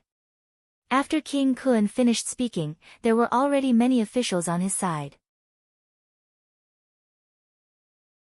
Most of them were people who usually argued with Duguqing in the imperial court. Duguqing's face darkened. Xiao Su wanted her to take this opportunity to see the true colors of these officials. After this matter was over, they could purge the civil and military officials, keeping the loyal ones and getting rid of the dregs. After a while, the two sides began to curse at each other. "How can you help the evildoers like this? How can you face the Shang Empire, the Crown Prince, and His Majesty? A fine bird chooses a fine tree to nest in. I feel that following King Kun will lead to a brighter future. Those who walk different paths cannot work together. The Crown Prince should surrender quickly." "Don't implicate the innocent people," said the other. "Shameless bastard, shut up." The hall was already in an uproar. The situation was clearly in their favor, but Su Lu looked at the Crown Prince and felt that although the Crown Prince's reaction was angry, he was not flustered. Could it be that he had something to rely on? Or was he scared silly? Duguqing glanced at Xiao Su. Seeing that he nodded to indicate that she could take action, she raised her hand to signal for everyone to be quiet. Then, she ordered, "Zhang Kai, why are you still standing there? There are so many traitors. Capture them all." "Yes, your humble servant." Zhang Kai immediately called for people to surround them. As expected, a fledgling is not afraid of a tiger. "You want to go against us with just this amount of people? You are overestimating yourselves." King Kun snorted coldly. Then, with a wave of his hand, the guards who followed him rushed into the hall. In the hall, the situation was on the verge of breaking out. Duguqing looked at the dozens of guards beside him and could not help but laugh. "You dare to come out and make a fuss with just this amount of people? I don't know if Third Imperial Uncle is too confident." After laughing, she lowered her hand and Zhang Kai led people forward. Su Lu frowned. Lord, didn't our people enter the palace? Why are they so quiet now? King Kun was also confused. However, he could not show weakness now. He knew how to stabilize the morale of the army. Therefore, he shouted, "Everyone here, as long as anyone can hurt the crown prince, he will be promoted. As long as he can get the crown prince's head, he will be promoted to a first-rank official." With such a great reward, there would definitely be brave men. The guards beside him all rushed towards Duguqing. These people were the best of the best under King Kun. They were not comparable to ordinary palace guards. At this moment, King Kun looked at the man in black beside him. Seeing that he was indifferent, King Kun was a little annoyed. "Didn't you bring people here? Why don't you help me kill the crown prince?" The man in black revealed a mocking smile. "Your plan has been exposed. There's no need for us to cooperate anymore. My target has always been one person." After speaking, the man in black did not care about King Kun's ugly expression. He led his people and walked quickly towards Xiaosu. Their target had always been the King of England, Xiaosu. They had only used King Kun's power to let them enter the palace. This King Kun was still too naive and stupid. At this moment, Chu Qingyan was fighting with the guards who were attacking Duguqing. She had just stopped 2 or 3 people when she saw people who were different from King Kun's men charging towards Big Ice Cube. Her expression changed slightly. Big Ice Cube's Shaolai cavalry had been sent to restrain King Kun's army. Now, there was no one else besides Turan. At this moment, the wine cup in Xiaosu's hands suddenly flew out and exploded in midair. The shards flew and slashed across the necks of a few people. One move took the lives of at least 3 people. Seeing this, Chu Qingyan heaved a sigh of relief. Then, she thought about it.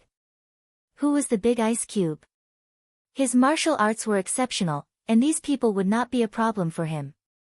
She continued to focus on blocking the guards who were attacking Duguqing.